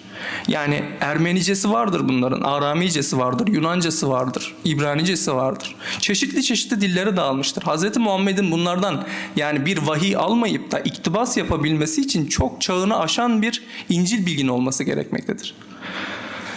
Bu örneği verdikten sonra bir örnek başka bir yerde çıkıyor. Bakın burada yarım çıkmış. Ben anlatayım, özetleyeyim. Cahız bir Hristiyan, Cahız yine bir akılcı, bir teolog Mutezile'den. 255 ölümlüdür Hicri. Cahız'ın bir Hristiyan muhatabıyla tartışırken karşımıza çıkan bu metinde Hristiyan muhatabı ona şunu söylüyor. Diyor ki ya diyor Hazreti İsa'nın beşikteyken konuştuğunu siz nereden buldunuz? Amiyane tabirle burada atıfı görüyorsunuz, okuyabilirsiniz. Yani bunu biz ne Yahudilerle tartışmalıyızdır, ne Yahudilerin ağzından böyle bir şey duyduk, ne bizim geçmişlerimiz böyle bir şey der ki biz Hristiyanlar olarak Hazreti İsa'nın daha fazla mucizesi olmasından iftihar ederiz ve bunu kullanırız. Ama biz bunu geçmişlerimizden duymadık. Siz bunu nereden buldunuz? Şimdi Cahız'ın bu soruya verdiği cevap tatmin edici değil. Niçin tatmin edici değil? Cahız şöyle söylüyor. Diyor ki ya siz de Yahudilerle tartışırken Yahudiler de sizin mucizelerinizi kabul etmiyor. Hindulara baksanız ne sizi ne Yahudileri kabul etmiyor. Olur böyle dinler arasında farklar diyor. Şimdi Cahız'ın yaklaşımı aşağı yukarı bu şekilde. Detaylar keşke görünseydi ama isteyene kaynakçasında paylaşabilirim. Erred alen Nasara eserine geçiyor bu Cahız'ın. Burada ilginç olan şey şu. Hz. Muhammed'den 250 sene sonra bu pasajın kaynağı bilinmiyor. Yani başka nereden çıktı bu fikir? Yani Hz. Muhammed nasıl bir hani Kur'an, İncil ve Tevrat'ı tasdikleyen bir kitap. Peki bu haber İncil ve Tevrat'ta yoksa nereden geldi? Bunu ne Müslüman teolog biliyor. Bakın alelade bir vatandaş değil. Ne de Hristiyan muhatabının bundan haberi var. Yani Hazreti Muhammed'in söylediği şey kendi muhataplarından 250 sene sonrası için bile çok olağanüstü. Ama biz bunu Arapça bir çocukluk İncil'inde, yine bir apokrif İncil'de görüyoruz Hazreti İsa'nın beşikte konuşmasına dair bir haberi. Bunları şunun için anlattım. Cahız'ın, affedersiniz, Kadı Abdülcabbar'ın çalışmasının iki yönü var. Bu Hristiyan cemaatinden, bu daha doğrusu İsa cemaatinden iktibaslarda bulunuyor. Yani onların İncil'ine dair bilgiler veriyor bize. Öbür tarafı ise Hz. Muhammed'in peygamberliğini ispatlamaya çalışıyor. Ya bu haberleri vererek demiş oluyor ki Hz. Muhammed bunları bir ümmi olarak veremez. Bu tıpkı Bakara suresinin 99. ayetinde belirtildiği gibi Hz. Muhammed'e verilen beyinelerdir diyor ve diğer tarihte de bir karşılığı olduğunu söylemiş oluyor. Çünkü Hz. Muhammed türedi bir peygamber değil. Hz. Muhammed bir peygamberlik zincirinin son halkası olarak karşımıza çıkıyor. Hocam ilave sürelerle beraber 2 dakikanız kaldı. Tam bitirmiştim zaten. Böyle yani neyle karşılaştım? Karşılaştığım şey hem dinler tarihi açısından hem de kelam açısından bence çok hayati, hem de Kur'an'ın diğer kitaplarla olan tasdik ilişkisini aydınlatacak veriler bunlar. Yani biz bir tasdik, ya Kur'an, İncil, Tevrat niye tahrif olmuş gibi tartışmalar dönüyor ya, bunlar tasdik tartışmaları. Kur'an şunu söylemiş oluyor. Yani siz lisanı haliyle tabii ki siz bu tasdik tartışmalarını kilisenin önünüze koyduğu kanonik pasajlarla, kitaplarla sınırlı tutmayın. Bu daha geniş bir alan. Yani o yeni ahit ve eski ahit metnini daha sistemli bir şekilde ele almak gerekiyor bu açıdan. Söyleyeceklerim bu kadardı. Teşekkür ederim ilk soru için. Teşekkür ediyoruz. Yasin Hocam'ın son konuşmasıyla beraber 1. turu tamamlamış olduk. 2. tura geçeceğiz. 3. turla beraber sorularınızı da yazılı olarak iletmeye başlayacaksınız.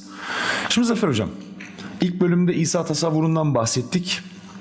Siz modern verilerle beraber hem Müslümanların hem de Hristiyanların Mesih tasavvurundan bahsettiniz.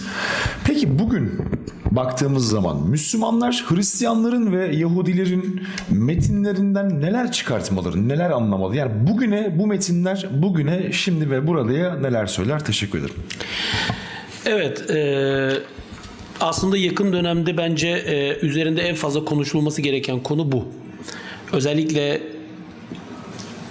İsrail-Filistin mevzusundan dolayı Netanyahu'nun geçen hafta yaptığı açıklama, yani Yeşaya kitabındaki kehanetlere atıfla veya Türkiye'de yakın dönemde bazı dini çevrelerce öne sürülen bir takım iddialar bence bütün konuların daha öncesine çekiyor bu meseleyi.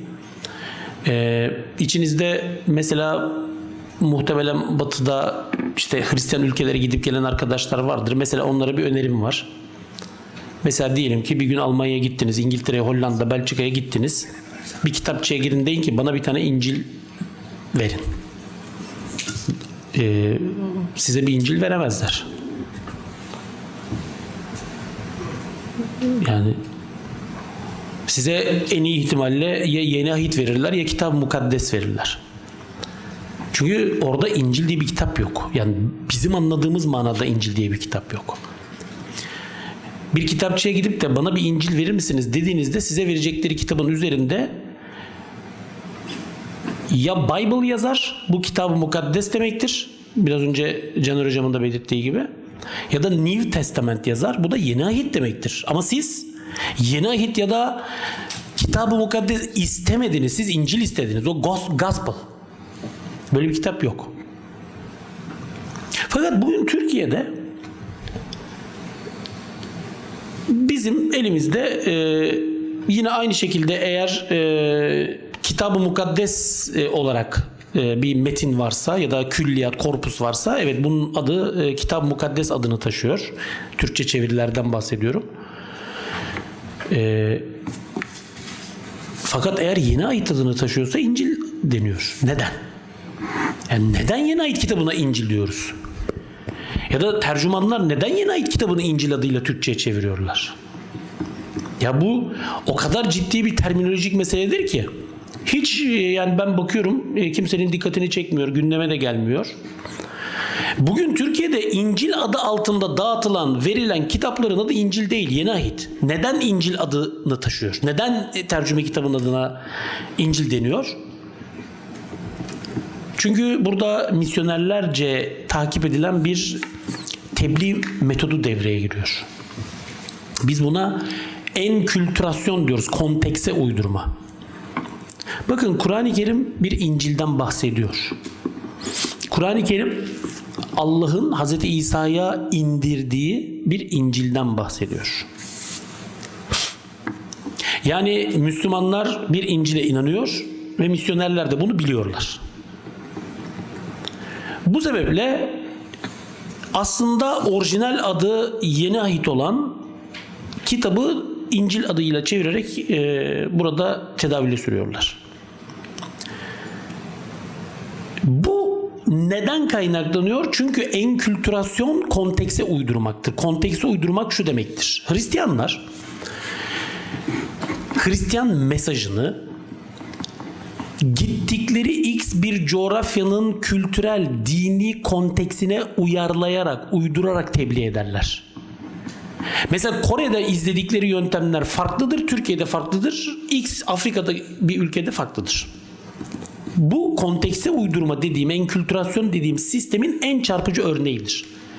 Ve Müslümanların zihninde de şöyle bir algı oluşuyor. Ya Allah İsa'ya İncil diye bir kitap indirdi mi? Evet indirdi. Bu kitapta İncil değil mi? Evet İncil.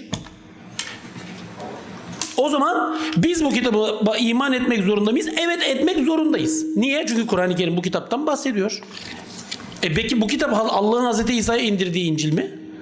Kitabın bir kere böyle bir iddiası var mı? Soru 1. Yani kitabın içerisinde biz Allah'ın Hazreti İsa'ya indirdiği ayet, böyle bir iddia var mı? Yok. Peki kitabın içerisinde ne var? Evet, 4 tane İncil var. Matta, Markos, Luka, Yuhanna. Şimdi burada bu 4 İncil'le ilgili 40 tane soru işareti uyanıyor. Bir kere bu İncil'lerin içerisindeki her cümle Kur'an-ı Kerim'in verdiği her bir şeyle örtüşüyor mu? Kur'an-ı Kerim'in bize çerçevesini çizdiği İncil anlayışıyla, Allah anlayışıyla, peygamber mefhumuyla, din mefhumuyla örtüşüyor mu bu 4 İncil'in içindeki her satır? 2. Mektuplar var.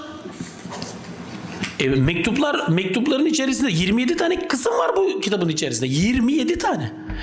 4 tane İncil. Peki bu İncil'ler İsa'dan mı kalma? O da değil. Hazreti İsa mı yazmış bu İncil'leri? Hayır. Net olarak biliyoruz mu? Evet, net olarak biliyoruz. Peki İsa'nın havarileri mi yazmış? Hayır. Bunların hepsi sonradan yapılmış atıflardır. Matta ve Yuhanna İsa'nın havarisidir. Arkadaşlar, Allah'ınızı seviyorsanız Google'a yazın ya. Google'a, Wikipedia'dan bakın cevabına. Bilim adamları ne diyor yani, bu İncil'leri kim yazmış? Bunu 250 senedir, 300 senedir söylüyor bütün bilim adamları. Ve bunlar kaynaklara dayanılarak oluşturulmuş metinlerdir. Kaynaklara dayanılarak, yani Matta İncil'inin müellifi anonim. Biz bilmiyoruz kim olduğunu. O arkadaş metnini yazarken yazılı ve sözlü kaynaklar kullanmış. Bu sözlü kaynakların tespitine yönelik Alman Akademisi'nde tonla devasa bilim adamı yetişti. Carl Schmitt'ten Rudolf Bultmann'lara kadar, Julius Wellhausen'lerden Michael Dibelius'lara kadar. Sadece sözlük geleneği, yani yazılı sözlük, ya Hazreti İsa'nın çağdaşı da değiller. Hazreti İsa ile aynı dilde de yazmamışlar. Yunanca yazmışlar. Hazreti İsa Yunanca konuşmuyordu. Peki mektupların yazarları kim? Bilmiyoruz. Hepsi bir yazara atfedilmiş. Biz o yazarların kim olduğunu da bilmiyoruz. 13 mektup Pavlus adını taşıyor. Uzmanlar diyorlar ki 13 mektuptan 7'si Pavlus'un, otantik diyorlar. Ötekiler Pavlus tarafından yazılmamış. Pseudoepigrafik. Yazarını biz bilmiyoruz ama Pavlus atfedilmiş. Peki bu mektupların içerisinde verilen cümleler, ifadeler Kur'an-ı Kerim'in bize sunduğu temel çerçeveyle örtüşüyor mu? Peki Pavlus'tan sonraki mektuplar yazarları kim? Bilmiyoruz. İsteyenler arkadaşlar, herhangi bir Petrus mesela Google'a yazsınlar. Bırakın derin külliyatlı bilimsel çalışmaları, Wikipedia'daki maddeye bakın yani. Bütün bilim adamlarının kanaati şudur: biz bilmiyoruz. O halde burada bir kere her şeyden önce terminolojik, sonra muhtevaya yönelik bir takım tahsihler yapmak zorundayız. Bugüne kadar yapılmamış tahsihler ya da yeterince yapılmamış. Tabii ki İslam tarihi boyunca Müslüman müellifler bunları konuştular, tartıştılar. Herkes farklı bir takım görüşler ileri sürdü. Ama biz artık 2023 yılındayız ve özellikle Hazreti İsa ve Kitab-ı Mukaddes üzerine yapılan 250 senelik çok değerli bir modern literatüre sahibiz. Arkadaşlar, evet, bugünkü İncil'lerin içerisinde gerçekten de Hazreti İsa'nın özgün mesajını yansıtan kısımlar, pasajlar vardır.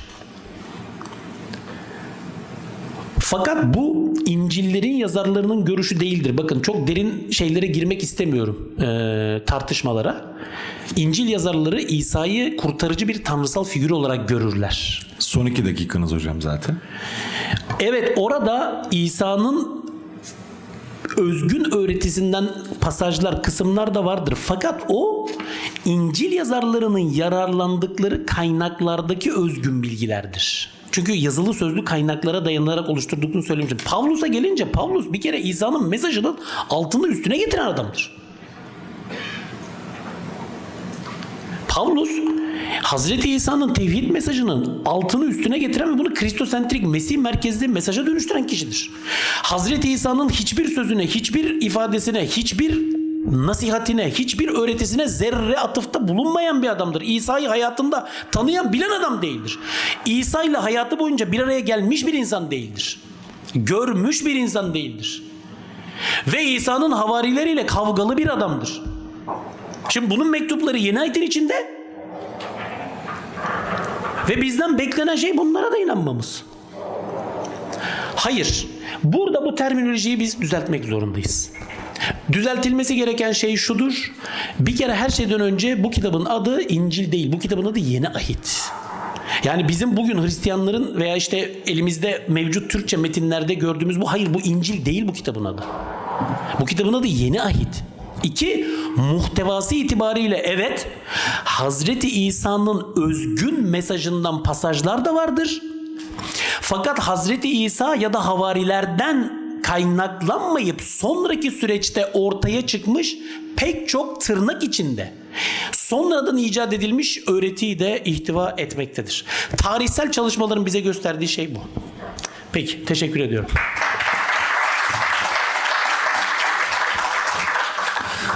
Süreyi çok iyi kullandınız. Zafer Ben Hocam teşekkür ederim. bir tek Fenerbahçe maçlarında Fenerbahçe mağlupken bu kadar sinirlenir. Bir de bu konularda çok hassas olduğu için. Pavlus deyince özellikle Zafer Hoca oynuyor biraz yani zıplıyor. Şimdi Caner Hocama yine döneceğim. Şöyle bir soru yönelteceğim. Az önce aslında 2 defa geçti. Apokrif İncil'ler geçmişti. Biz eğer bu İncil'lerle hocam Kur'an'ı kıyaslarsak nasıl sonuçlara ulaşırız? Evet. Şimdi apokrif İncil'ler meselesine Yasin Hocam da değindi. Şimdi apokrif İncil'ler ne, ona kısaca değineyim.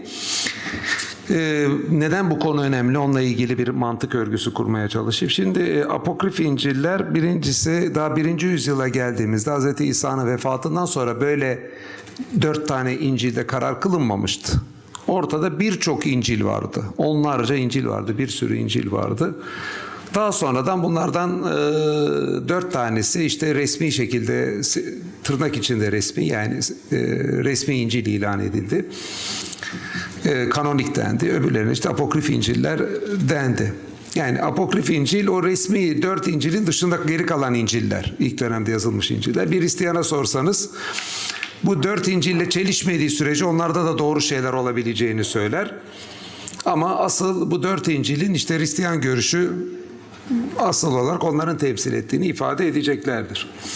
Şimdi bu apokrif İncil'lerdeki önemli olan husus şu. Demin Yasin Hocam'ın söylediği şeyi bir mantık örgüsünü biraz daha vurgulayarak ona hocama ilave yapmak istiyorum. Şimdi Kur'an'da öyle ifadeler var ki bunlar mevcut İncil'lerde, yeni ayette daha doğrusu, Zafer Hocam'ın yaptığı düzeltme aslında çok önemli ama yaygın dili olunca yanlışı bile bile kullanıyoruz. Mevcut yeni ayette Kur'an'ın o ifadeleri yok, eski ayette yok. Bir bakıyorsunuz apokrif İncil'de o İncil'ler var. Ve bunlar öyle ifadeler ki kafadan atmayla uydurulup tutturulabilecek ifadeler değil. 3-4 tane örnek vereceğim çünkü vakit az. 3. turu yapabilmek istiyoruz. Ondan hızlı geçelim dedi moderatörümüz haklı şekilde. Bir tanesini işte Yasin örnek verdi. Mesela Hazreti Meryem için kura atılması Ali İmran 44'te geçiyor. Bakıyorsunuz mevcut İncil'lerde yok ama Yakup İncil'inde var. Veya Hazreti İsa'nın beşikteyken konuşması Ali İmran 46'da geçiyor. Mevcut İncil'lerde yok ama kurtarıcının Arapça çocukluk İncil'inde var. Bu Arapça çocukluk İncil apokrif İncil'in ismi. Sonra Hazreti İsa'nın çamurdan kuş yapması Maide suresi 110'da geçiyor. Uzun uzun okumuyorum vakti hızlı kullanmak için. Bakıyorsunuz mevcut İncil'lerde yok. Ama çocukluk İncil'leri var. Onlardan çocukluk Thomas İncil'i var. Onun 2. bölümünde buna rastlıyoruz. Veyahut da Hazreti Meryem'in doğmadan önce Allah'a adanması Ali İmran suresi 35. ayette geçiyor. Ve Ali İmran 36'da da devamla geçiyor. Mevcut İncil'lerde yok. Yakup İncil'i 4'e 1'de buna rastlıyoruz. Hazreti Meryem'in perde yapması geçiyor. 19 Meryem suresi 17. ayette. Pseudomatta diye bilinen bir matta var. O bildiğimiz matta değil. Matta 8 ve matta 9'da yine Hazreti Meryem'in perde yapması geçiyor. Birçok kimsenin hatırlayacağı Hazreti Meryem'in hurma ağacından yemesi var. Meryem suresi 23, 24, 25. ayetlerde geçiyor. Doğum sırasında hurmadan yemesi. Pseudomatta 20'de bakıyoruz. Yine bu olaya atıfla geçiyor. Dikkat edin, mevcut İncil'lerde yok. Şimdi burada karşımızda 3 tane mevcut mümkün olan izah çıkıyor. Ne oluyor da Kur'an'daki bu izahlar bu apokrif İncil'lerde var? Öncelikle şunu bilmemiz lazım. Peygamberimizin ümmi olduğunu Kur'an söylüyor. Ümmi demek ne demek aslında? Kutsal kitabın bilgisine sahip birisi değil. O dönemde Peygamberimizin Hazreti Nuh'la Hazreti İbrahim'le ilgili bir şey bile birçok kimse o mevcut putperest kavmi içinde bilmemesini beklerdi. Hristiyanlara, Yahudilere bunları anlattığında şaşkınlık meselesi. Fakat burada öyle bir şeyden bahsediyoruz ki o dönemdeki Hristiyanların ki o dönemdeki işte monofizit veya Nastari Hristiyanları da bildiğimiz kadarıyla 4 İncil'in takipçisi. Bugünkü Hristiyanlar gibi. Bu 3. 4. yüzyılda özellikle 4 İncil ön plana çıktı. Ondan sonra öyle devam etti. İşte Kur'an indiği dönem 7. yüzyıl. Oradaki Hristiyanların, Yahudilerin bile kullanmadıkları metinlerde geçen ifadeleri Peygamberimiz biliyor. Şimdi bu metinler arkeolojik çalışmalarla günümüzde birçoğu ortaya çıkartıldı, farklı farklı yerlerden çıkartıldı, internete sonradan yüklendi. Yani 7. yüzyıldaki Arap Yarımadası'nda herhangi birinin bunlara ulaşmasını beklemek pek mümkün değil. Yani mantık açıdan imkansız değil oraya gitmeleri ama pek mümkün gözükmüyor. Üstelik tek bir apokrif İncil değil, bir sürü ayrı apokrif İncil'deki ifade Kur'an'da geçiyor.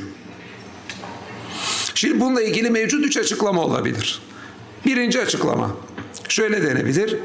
Bunlar hani Texas Sharpshooter fallacy dediğimiz bir fallacy var. Rastgele bir şeyler atarsınız, illaki bir şeyler tutar. Onları önemli bir tutturma zannedersiniz. Şimdi böyle şeyler değil. Kur'an 6000 küsur ayetlik bir metin. Orada dikkat edin, yani Hazreti Meryem'i perde yapmasından, Kura ile onun hakkındaki işte Hazreti Meryem'e kimin bakacağının bulunmasından, Hazreti İsa'nın beşikte konuşması, çamurdan kuş yapması gibi birbirinden farklı olaylar Kur'an'da geçiyor. Bu mevcut İncil'lerde yokken başka İncil'lerde geçiyor. Yani bu kafadan atmayla tutturma izahını bir kere bir kenara bırakmak lazım. Bununla izah edilemez. O zaman olabilecek 2 tane izah kalıyor karşımızda. Ya Hz. Muhammed diğer İncil'leri, apokrif İncil'leri buldu.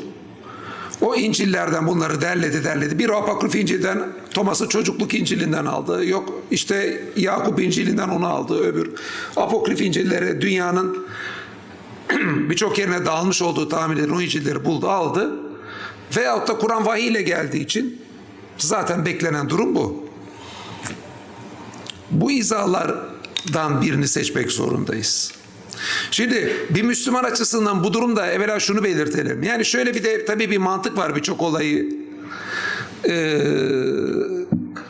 değerlendirirken. Yani mevcut gözlediğimiz durum hangi açıklama altında daha az şaşırılacaksa en mantıklı, en kabul edilmesi gerekli izah odur. Yani şurada şöyle bir örnek veriyorum. Diyelim ki Ali ile Ahmet koşu yarışı yapıyorlar.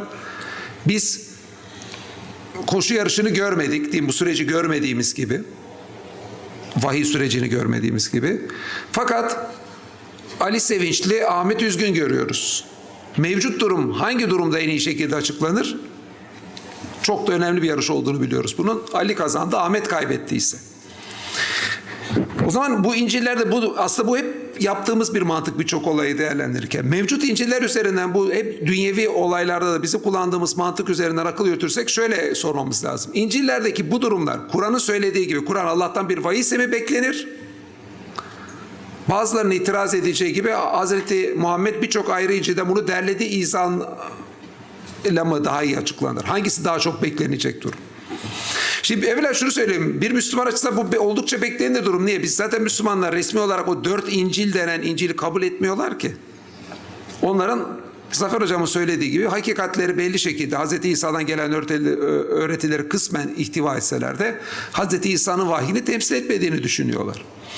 Yani diğer İncil'lerle o 4 İncil arasında o konsüllerdeki bazılarının verdiği karara uymuyorlar ki. Yani Müslümanlar için o İncil'ler neyse diğer İncil'ler de o. Pekala eğer ki bir kere Hazreti İsa bir böyle çamurdan bir kuş yapma gibi, kurayla Hazreti Meryem bakımı gibi olaylar olduysa bu tarihsel gerçeklerin diğer İncil'lerde ortaya çıkması bir Müslüman açısından çok beklenir bir durum. Çünkü niye? Bir şekilde tarihi aktaran bir metinler var. O metinlerden bir tanesi tarihteki Hazreti İsa ile ilgili bir olayı. Bir Hazreti Meryem'e kimin bakılacağını, birisi işte Hazreti Meryem'e bir perde yapma olayı var İncil'lerde geçmeyen geç. O perde yapma olayını aktarmış olabilir. Yani farklı yazarlar onlarından herhangi bir tarihsel olayı yakaladığı için o apokrif İncil'lerde olan olayların yani Kur'an'ın aktardığı tarihsel gerçekliğin onlarda olmasında şaşırılacak bir şey yok bir Müslüman açısından. Çünkü Kur'an'a göre Hazreti Muhammed bu kitaplara bakarak oluşturmadı ki vahiy ile oluşturdu. Vahiy ile açıklananlar tarihsel gerçeklerse, Hazreti İsa ile ilgili tarihsel süreci açıklamaya kalkmış yüzlerce İncil ortada varsa, hiçbiri de tam vahiy temsil etmeyip ama hepsi bir şeyler aktarıyorsa, İslami açıdan Tam da beklenecek durum bu aslında. Kur'an'da olan bazı hususların en azından farklı tarihsel kaynaklarda önümüze çıkması. Hiçbir yerde çıkmasa da garip olurdu. Tamamen beklenecek bir durum o zaman bu Kur'an açısından, bu ayrı apokrif İncil'lerde. Peki Hz. Muhammed'in onları görmüş olması beklenir mi? Bu İncil'lerin, size ricam, buyurun internete girin, bir tarihini okuyun. Bunların birçoğu yakın dönemde ortaya çıkartılmış İncil'ler. Zaten dil açısından baksanız bunların çoğu yani Süryanice gibi dillerde, kimisi belki eski Yunanca, ayrı ayrı dillerde yazılmış. Yani dil açısından onlara ulaşmakta sorunlar var. Ayrıca o bölgede 4 tane İncil kabul edildiği için Hz. Muhammed açısından olayı düşünün. Karşınızda bir Hristiyan gruplar var. Onların kabul etmediği olayları onlara anlatıyorsunuz. İşte Cağız olayını, çok güzel örneğini Yasin Hocam verdi. İşte Cağız onu başka türlü işte izah etmeye çalışıyor. Gelip oradan itiraz geliyor. Ya böyle diyelim bir perde yapma olayını olmadı Hazreti Meryem'e, duymadık. Siz bunu nereden çıkardınız ya deniyor. Onların kabul etmediği kaynaklardan atıf yapmanın Hazreti Muhammed'e bir menfaati yok ki.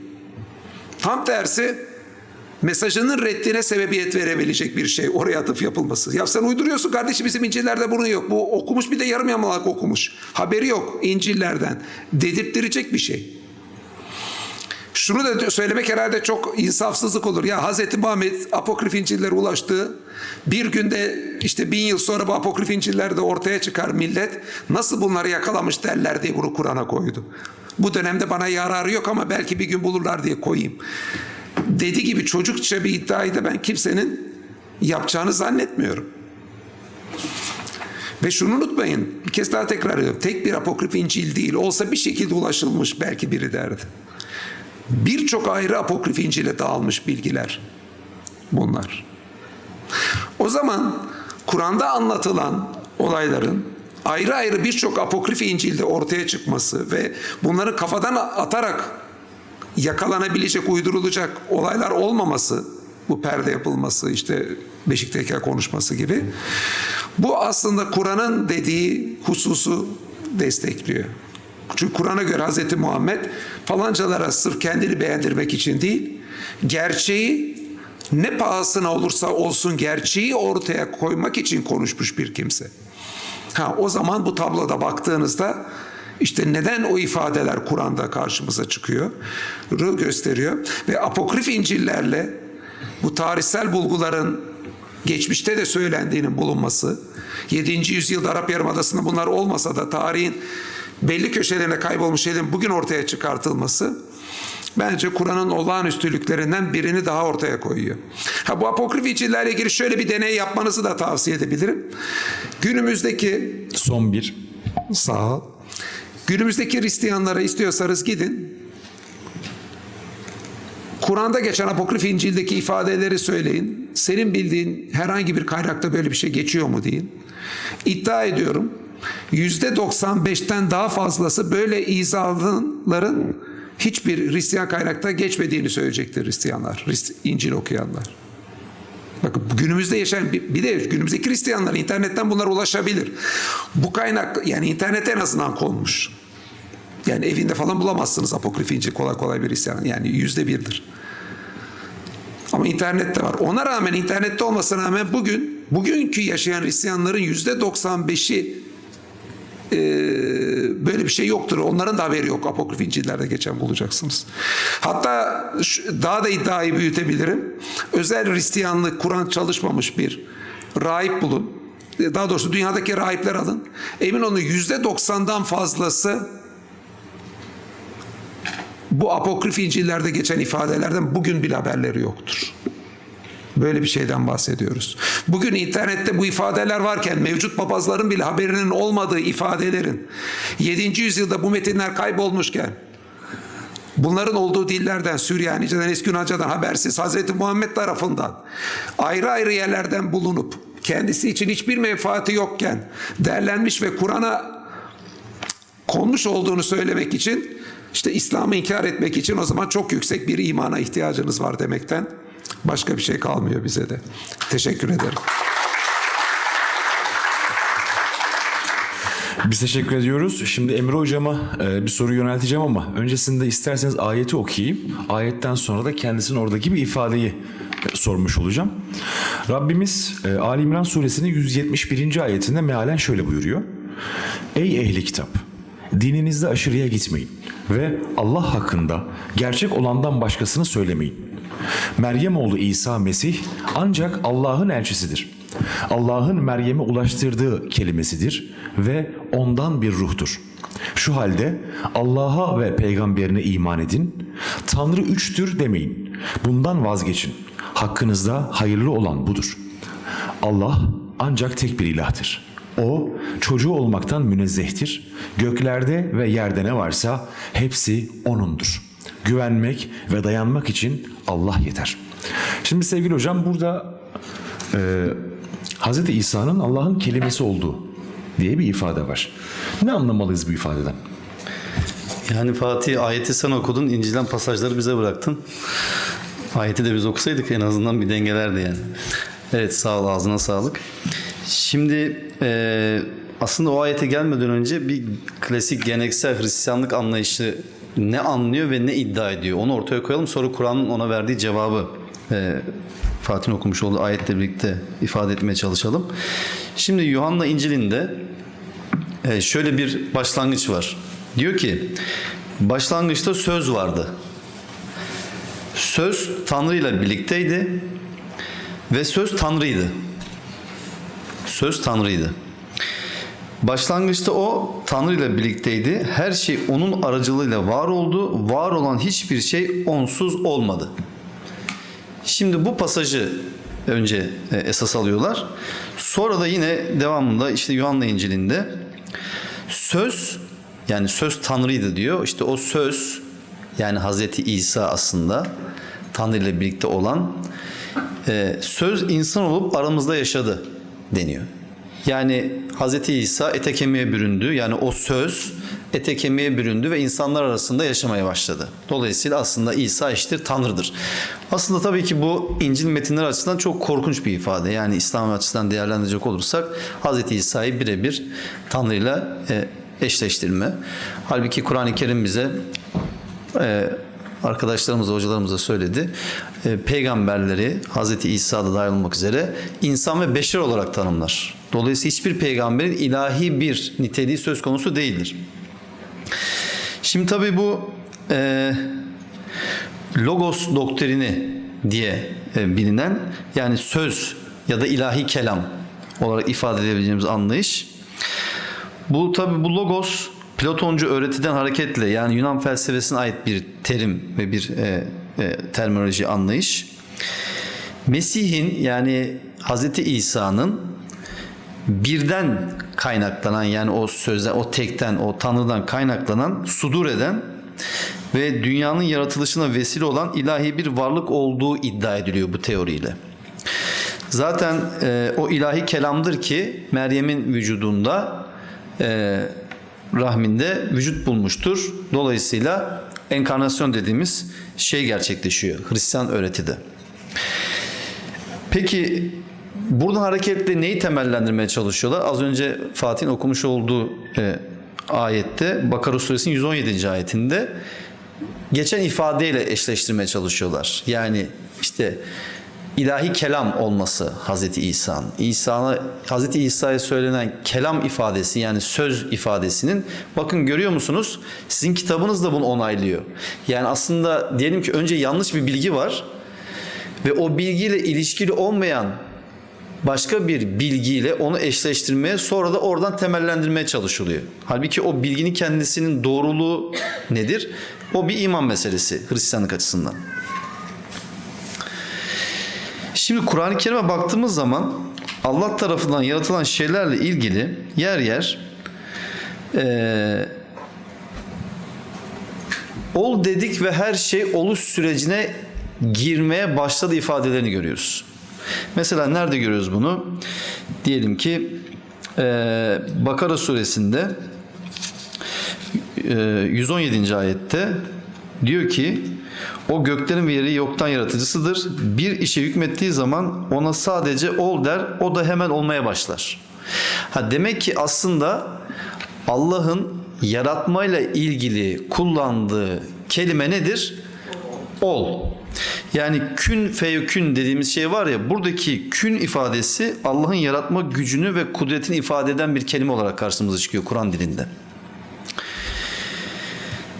Allah işte yeri göğü yaratan, onların da o emriyle varoluş sürecine girmesini sağlayandır. Allah gündüzü geceye yaratandır ol emriyle, ama biz gündüz de gece de Tanrı değildir. Yani Allah onları ol emriyle yarattığı için onlar nasıl Tanrı olmuyorlarsa, Allah'ın Hazreti İsa'yı kelime olarak ifade etmesi ve o kelimenin de o ol emriyle gerçekleşmesi Hazreti İsa'yı ne yapmayacaktır? Tanrılaştırmayacaktır. Tabi Hazreti İsa, niye diğer Nebi ve Resuller için Hazreti İsa için bu kullanılıyor diye sorulabilir. Böyle bir soru akla gelebilir. Çünkü bildiğiniz gibi Hazreti İsa'nın doğumu Kur'an-ı Kerim'e göre mucizevi bir doğumdur. Nedir? Yani babasız olarak dünyaya gelmesi. Hazreti İsa babasız olarak dünyaya geldiği için insanlar muhtemelen şunu düşünüyorlar. Diyorlar ki bu nasıl olabilir? Ya bunun nasıl olacağına şaşıracak bir şey ki, Allah'ın ol emriyle olur. Allah'ın bir kelimesi olarak gerçekleşir bu. Yani siz bu yerlere, göklere, bütün bu yaratılmış olan mevcudata bakıp bunu görüyorsunuz. Allah'ın bir İsa Nebi yaratması mı burada Allah için zor olacak? Onu babası olarak dünyaya getirmesi mi Allah için zor olacak? Ali İmran suresinde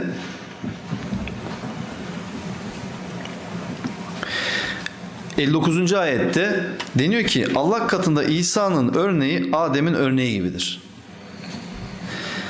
Allah onu topraktan yarattı, sonra da ona ol dedi, o da hemen olmaya başladı. Aslında bu ayet de az önce ifade ettiğimiz ayeti güçlendiriyor, destekliyor. Yani Allah'ın emriyle Hazreti İsa'nın o yaratılması, var edilmesi, dolayısıyla Allah'ın o emrinin de Allah'ın kelimesi olması.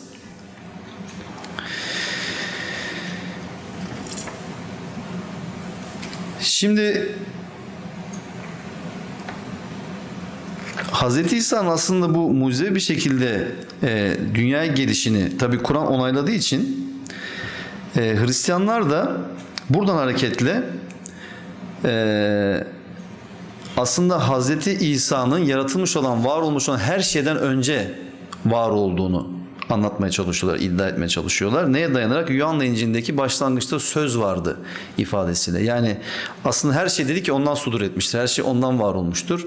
Hani bazen bizim geleneksel din anlayışında da her şeyin peygamberimizin yüz hürmetine yaratılması ya da Nur-u Muhammediye inancında olduğu gibi, aslında hiçbir şey yokken peygamberimizin nurunun olması inancında olduğu gibi aynı anlatıyı aslında Hristiyan anlayışında da, öğretisinde de görüyoruz. Halbuki Kur'an-ı Kerim ne diyor? Tek bir ilah vardır, o da Allah'tır. Allah'tan başka hiçbir ilah yoktur. Dolayısıyla üç demeyin diyor. Ya da işte Allah'ın yaratmış olduğu o nebilere, resullere de ilahlık iddiasında bulunmayın diyor.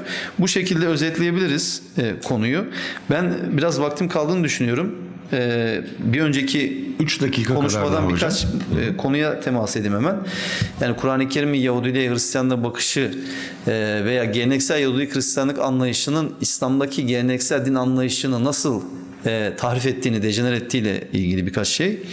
Mesela Yahudi Hristiyan geleneğindeki yaratılış meselesinden başlıyor.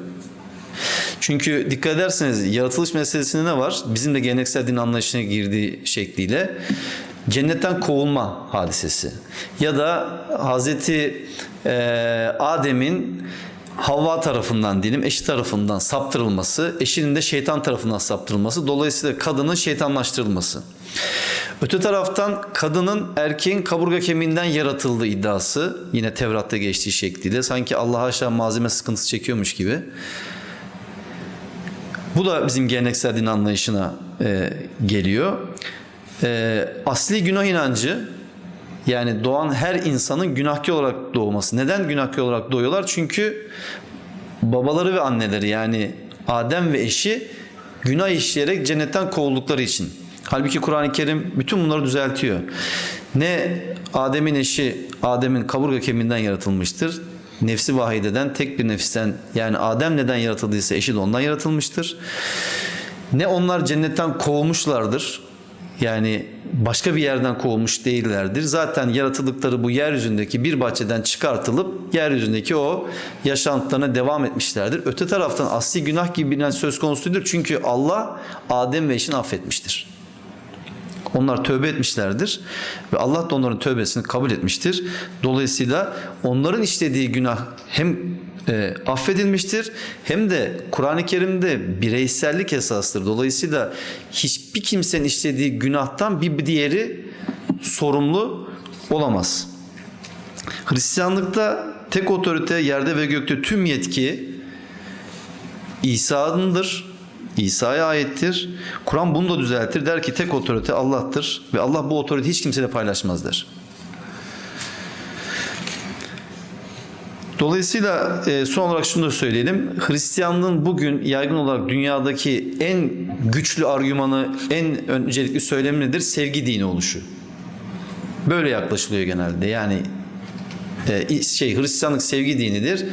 İslamsa hep şiddet ve savaş dini, inancı olarak ileri sürülüyor, ortaya konuluyor. Oysa ki Kur'an-ı Kerim'e hakim olan dil sevgi ve rahmet dilidir. Yani Kur'an-ı Kerim bir kez olsun baştan sona anlayarak okuyan bir insan Kur'an-ı Kerim'e hakim olan dinin sevgi ve rahmet dini olduğunu, surelerin Allah'ın Rahman Rahim isimleriyle başladığını, Allah'ın rahmet etmeyi En'am suresi 12. ve 54. ayetlerde bize hatırlattığı gibi Allah'ın rahmet etmeyi kendi nefsine yazdığını, yani kendine bir prensip ilke edindiğini, bakın başka hiçbir şeydir rahmet etmeyi, Allah'ın rahmetin her şeyi çepeçevre kuşattığını, Allah'ın tövbe edenleri affetmek istediğini Tevvap sıfatıyla ve birçok bununla ilgili ayet görebiliriz. Ama biz bunlar karşısında niye gerektiği gibi dinimizi tebliğ edemiyoruz veya doğrular ortaya koymuyoruz? Çünkü maalesef ki kendi dinimizden haberimiz yok. Dönüp dolaşıp yine aynı yere geliyoruz. Son bir. O yüzden bu konudaki aslında farkındalığın arttırılması, hemen her yaştan insanın İslam'ın kendisiyle tanışabilmesi, buluşabilmesi, o akla fıtrata uygun olan inancın ortaya konulabilmesi, İslam hakkındaki yanlış kabulleri, anlayışları, doğru bilinen yanlışları otomatikman büyük oranda ortadan kaldıracaktır diye düşünüyorum. Teşekkür ederim.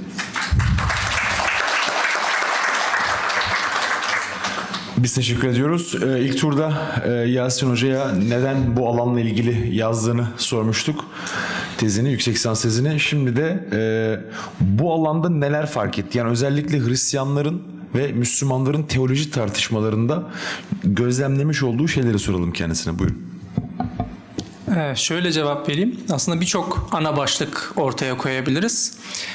Ben bunları sadece Kadı Abdülcabbar'ın, yani demin söylediğim o antik çağdan kalma bir uzantı İsa cemaatinin, yani Hazreti İsa'nın özgün takipçilerin uzantısı olan cemaatin söyledikleri üzerinden anlatayım.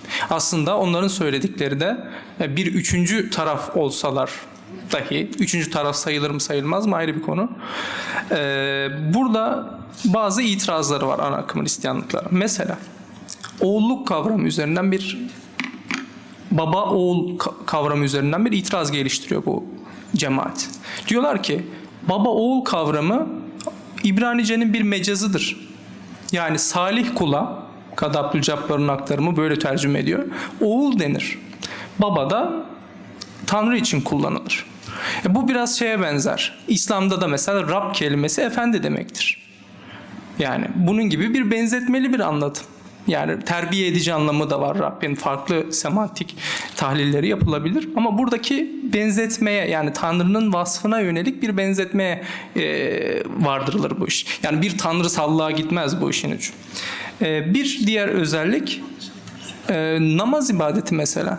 Namaz ibadeti Kur'an'a bakarsak birçok peygambere emredilmiş bir ibadet olarak karşımıza çıkıyor. Ama yani bugünkü Hristiyanlarda Süryanileri saymazsak ve diğer Hristiyan cemaatlerini saymazsak genel olarak bir namaz ibadeti görmüyoruz. Ebiyonitler, yani demin ismini verdiğim cemaat, namaz kılıyorlar. Kudüs'e doğru kılıyorlar namazı. Ve bundan bahsediyor ve İncil'lerindeki ifadeler Hazreti İsa'nın da bu namazı kıldığına yönelik. Mesela bugün siz Matta İncil'ini açsanız veyahut da başka İncil'leri açsanız dua etmekle ilgili ifadeler göreceksiniz. Türkçe'ye dua olarak çevrilen. Ben bunların mukayesesini yaptım. Arapça olarak veriyor neticede Kadı Abdülcabbar. Buradaki dua ifadelerinin namaz, salat kelimesiyle karşıladığını gördüm Kadı Abdülcabbar'ın. Yani onlardan bir iktibas yapıyor. Bu arada bu aktarım, iktibas sözlü olarak, yani bir cemaatle yüz yüze görüşmüş de olabilir. Onların kitabını da okumuş olabilir. Burada kesin bir veri yok. Ama şunu görüyoruz. Onların İbranice İncillerinden yaptığı atıfta hem Hazreti İsa hem takipçileri namaz kılıyorlar. Hem de bir kıbleli namaz yani. İkinci olarak bunu görüyoruz. Bir de şunu vurgulamak istiyorum. Neyi fark ettim? Hatırlar mısınız bu çalışmayı ilk yapan 1966'da Shlomo Pines diye bir akademisyenden bahsettik. Fransız şarkiyatçı, aslında Yahudi bir akademisyen. 1966'dan beri ciddi bir literatür var bu konu üzerinde. Yani Kadı Abdülcabbar ne oldu da böyle bir cemaatle karşılaştı? Biz bunların soyunun tükendiğini, fikri olarak soyunun tükendiğini biliyorduk. Ama İslam teolojisi içerisinde tekrar bir karşılık buldular. Buna cevap veren veyahut da bunu antitez geliştiren akademisyenlerin tamamı Yahudilerden ve Hristiyanlardan. Hiçbir Müslüman akademisyen, en azından ben tezi yazarken, bu konuya girmemişti. Yani ben de bir doktora tezi olarak değil, yüksek lisans tezi olarak girdim. Dikkat edin, bu cemaatin ortaya çıkması bile bir tesadüf eseri üzerine. Buradan şuna pay çıkarmak için söylüyorum. Ne fark ettim? Ya biz Müslümanlar olarak kendi metinlerimize o kadar kritik etmediğimizi fark ettim. Yani baktığınız zaman ortaya çıkan İslam'ı doğrulayan bir tez çıkıyor ortaya. Bu bile başka coğrafyalardan, başka ülkelerden gelen akademisyenlerin ortaya koyduğu bir şey olarak ortaya çıkıyor. Şöyle bazı örnekler vereyim size. Bence en temel teolojik farklılık burada Hazreti İsa'nın çarmıha gerilmesi meselesi. Hazreti İsa çarmıha gerilmediğini söylüyor Kur'an. Yani onu öldürmediklerini söylüyor. Burada ayeti okuyacağım. Ve yine Allah'ın Resulü Meryem oğlu İsa Mesih'i kesinlikle biz öldürdük demeleri nedeniyle aslında onu öldürmediler ve onu asmadılar da. Fakat kendilerine öyle göründü. Onları herhangi bir bilgi sahibi olmadıklarından ayrılığa düştükleri bu konuda kesin olarak ikilemdedirler.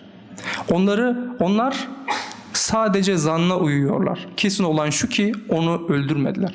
Şimdi Kur'an baktığınız zaman bir teolojik farklılık olarak demin söylediklerime ek olarak böyle çok çok temel bir tez ortaya atıyor. Baktığınız zaman Kur'an'ın İncil'lerle bir tahrif oldu olmadı gibi bir tartışmaya girmediğini görürsünüz. Ama Kur'an dolaylı olarak öyle bir yerden mesajını veriyor ki bütün sistemi çökertecek bir şey söylüyor. Çünkü bu tez İncil dediğimiz şey müjdedir.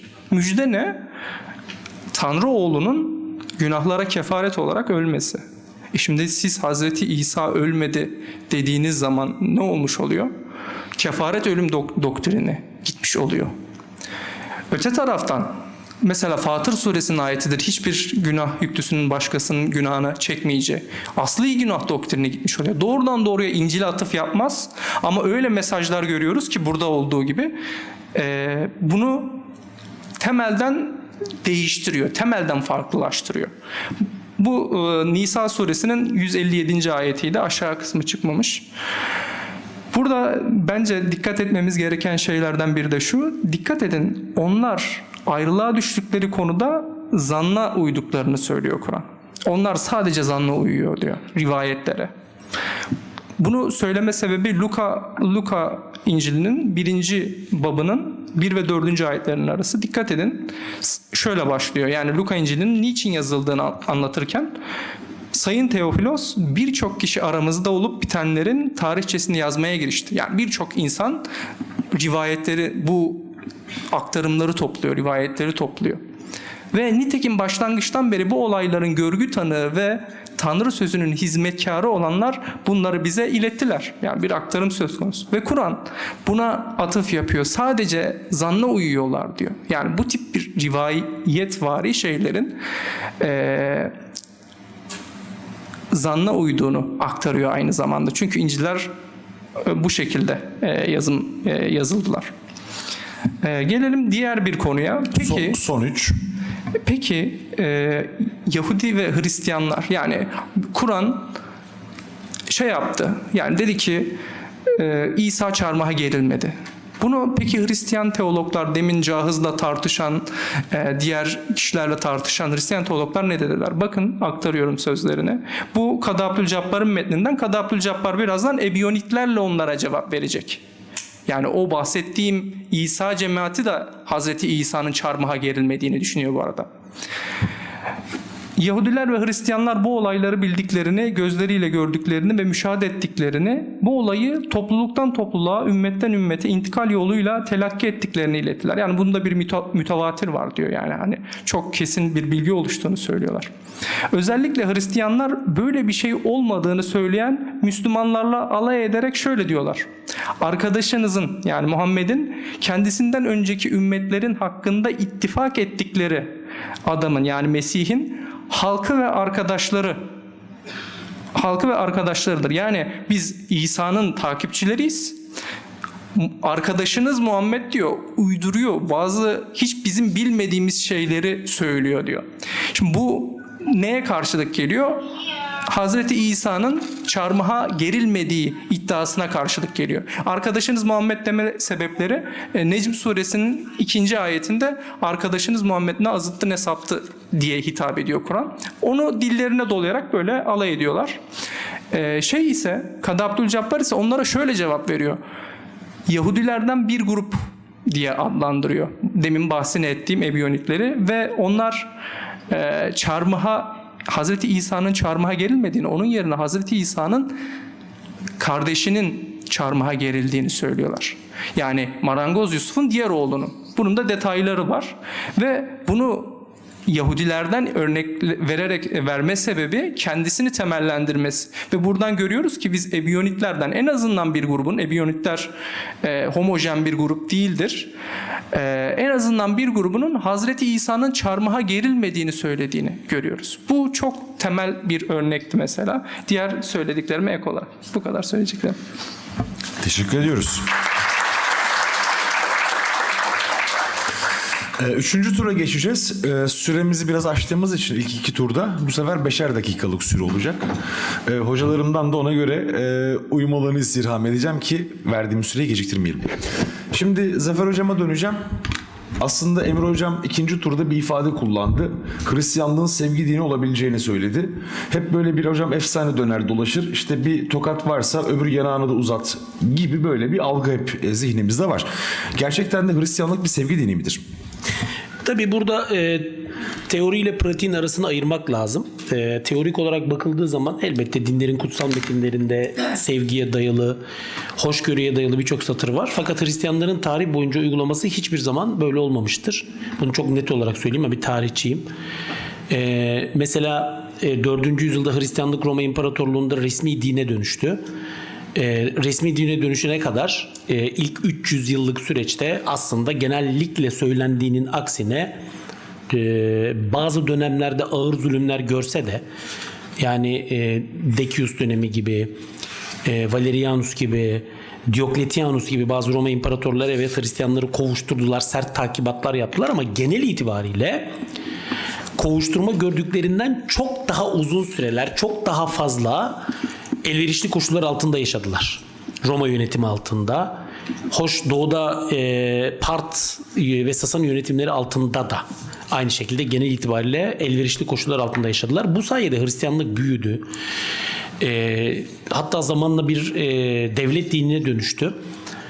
Biz arkadaşlar bir sonraki aşamada Hristiyanlık resmi devlet dinine dönüştükten sonra, yani Roma İmparatorluğu'nda Konstantinos'tan sonraki süreçte Theodosius'la birlikte Hristiyanlığın resmi olarak devletin dini olarak ilan edilmesinden sonraki dönemlere baktığımızda Hristiyanların diğer dinlerin taraftarlarına yaşama imkanı tanımadıklarını görüyoruz.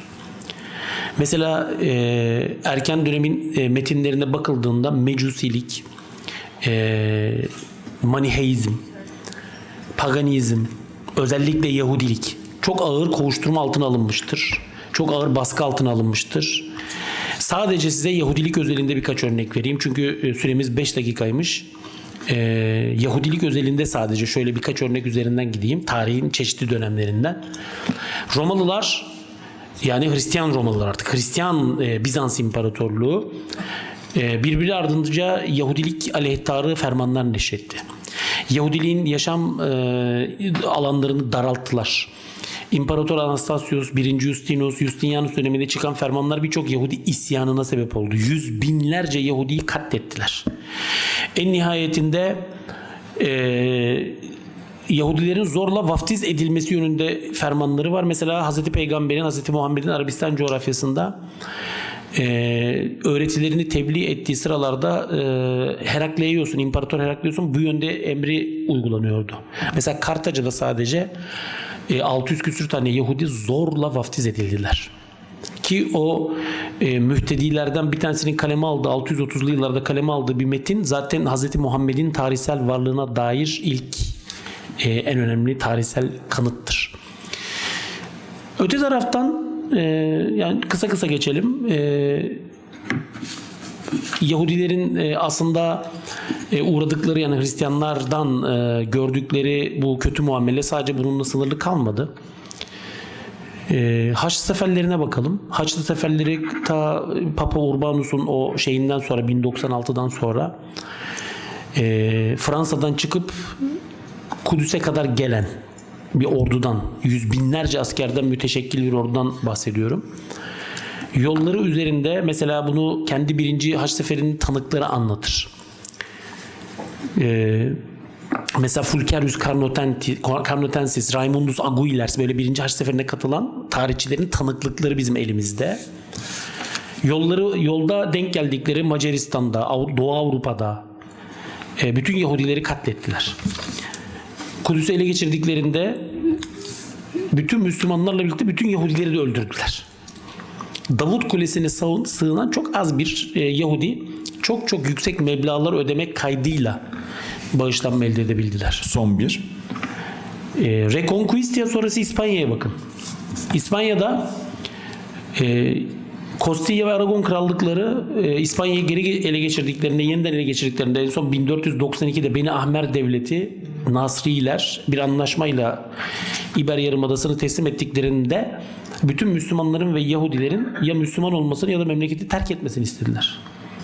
Hatta birçok Müslüman şeklen Hristiyan gibi davrandı. İçinden Müslüman olmak zorunda kaldı. Onları Engizisyon mahkemelerinde sorguladılar. İşkencelerden geçen. Bunlara Moriskolar denir mesela. Ve Yahudiler de aynı muameleye tabi kaldı. Ve Osmanlı kurtardı.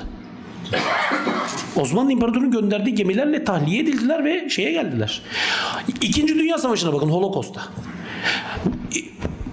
30 saniye var mı son bir ifade? Yani bu lütfen. Batılılar bu sosyal bilimleri o kadar doğru ve iyi kullanıyorlar ki şuur altını şekillendirmek için. Mesela Naziler diye bir ifade ortaya attılar. Naziler. Sanki Naziler gökten, uzaydan bir yerlerden inmiş gibi. Yani Naziler Almanların oylarıyla iktidara gelmiş bir siyasi parti. Nasyonel Sosyalist Parti yani. Ya soykırımı yapanlar bunlar Almanlar yani. Peki sadece Almanlar mı? Hayır. Fransa. Rusya'daki pogromları ne yapacağız? Peki Almanlara 2. Dünya Savaşı boyunca o soykırımda da yardımcı olan öteki Avrupalılara ne yapacağız? Bunlar Hristiyanlardı. Ve bunun şuur altında işte kimilerine göre Hazreti İsa'yı çarmıha germeleri, tırnak için yani Hristiyanlığın tanrısını. Ve bunu çeşitli vesilelerle, çeşitli bahanelerle ya işte savaşı siz çıkardınız, işte hayır. Bunun arkasında yani ben Hristiyanlık vardır demiyorum. Ama Hristiyanlar vardır diyorum. Bu da teoriyle pratik arasındaki şeyi ayırma noktasında bence çok önemli bir detay. Süre burada bitti. Dinlediğiniz için teşekkür ediyorum. Sağ olun. Sağ olun. Şimdi Caner Hocam'ın bir iddiası var. Diyor ki sadece Kur'an okuyanlar değil, şu anda bugünkü Tevrat ve İncil'i okuyanlar dahil üçleme ile ilgili olarak bir problem olduğunu görebileceklerdir diye bir iddiası var. Kur'an'dan bağımsız olarak biz de hocamıza bu iddiasını sormuş olalım. Ben de bir Hristiyanla konuşurken ilk Fatih Hocam'ın dikkat çektiği hususa gündeme getiriyorum. Sizin diyorum evvela şunu ortaya koyalım. Değil mi? Kutsal kitabınızın 3'te 2'si eski ayet. Tabii ki her Hristiyan buna evet diyor. Peki şöyle diyorum. Bir grup bulalım dünyadan. Hiç İslam'dan, Hristiyanlıktan habersiz, eski ayet okumamış. Vardı dünyanın birçok yerinde böyle insan. Bunlardan bu gruba yüzlerce kişi, binlerce kişi, ne kadarlık grup yapıyorsak eski ayeti okutalım. Eski ayetten çıkan Tanrı inancını okutalım. Yani eski ayeti unutmayın, bir kez daha tekrarlıyorum. Ondan diyorum işte Bible'ın İncil diye çevrilmesi çok büyük hatalara getiriyor. Yani Müslümanların çoğu eski ayetin o Tevrat'ın, Zebur'un, diğerlerin Hristiyanların kutsal kitap olduğunu anlayamıyor. İddiaya dönelim bu hatırlatmadan sonra. Okutalım eski ayeti. Böyle tarafsız bir gruba. Sonra bunlara diyelim ki bir şöyle işte anlayış var. Kur'an'ın Allah anlayışını ve peygamberlik veya Mesih anlayışını, Kur'an'a göre bir Mesih nasıl olabilir? Şu Kur'an'da da Hz. İsa için Mesih ifadesi kullanıldığı için diyorum. Yazalım. Diğer tarafta da Hristiyanlığın işte %100 Tanrı ve %100 insan olan, ezeli Tanrı olan İsa anlayışını, yani böyle bir Tanrı anlayışını tevhidle beraber ortaya koyalım. Eski ayeti, yani Hristiyanların kutsal kitabının 2/3'ünden fazlasını ihtiva eden eski ayeti okuyan bu denek grubundan iddiam şu: %95'ten fazlası Kur'an'ın anlattığı Allah inancının ve işte Mesih olacaksa muhtemelen nasıl olması gerektiğinin kabul edecektir. Bakın %95'ten fazlası, benim iddiam bu. Değil diyorlarsa buyurun, Hristiyanlar çok rahat dünyada grup var, yapalım denek grubu, hep beraber görelim. Anya neymiş, Konya neymiş. Hatta iddiayı bir adım daha ileride götürmeyi sonra teklif ediyorum. Diyorum ki haydi eski ayeti bıraktık. Sizin kutsal kitabınızın 2/3. Hayır, 2/3'den memnun olmadınız. Hazreti İsa'dan sonra yazılan bu kesim, 1/3'lik kısmı, yeni ayet dediğiniz kesim, Matta, Markos, Luka, Yuhanna, mektuplar, orada birazcık mezhepler arası itilaflı kitaplar var. İsteyen koysun, koymasın, çok da önemli değil. Bunlara yine aynı bir grup yapalım. İslam'ın Allah inancından, İslam'ın peygamberlik inancından habersiz, Hristiyanlığın Allah peygamberlik inancından habersiz birine yeni ayet okutalım. Sonundan da ortaya İslam'ın Allah inancını koyalım. Tek, her şeyi yaratan, her şeyi gören. Sonra da yanına da Hristiyanlığını koyalım. Ezeli Tanrı, 3 kişilikli. O üçün biri olan İsa %100 Tanrı, %100 insan olarak dünyaya geliyor. Böyle bir Mesih anlayışını koyalım. Bunlardan hangisi bu İncil'den çıkıyor diyecektir. Soruyu soralım. İddiam bu sefer de %80'den fazlasını iddiam. Yine Kur'an'ın dedi, bakın yeni ayeti bile okunma, vazgeçtim eski ayeti. Eski ayette %95 diyorum da yani o %5 de çıkmaz da yani şey olsun diye diyoruz. Yani biraz garantici konuşmak için.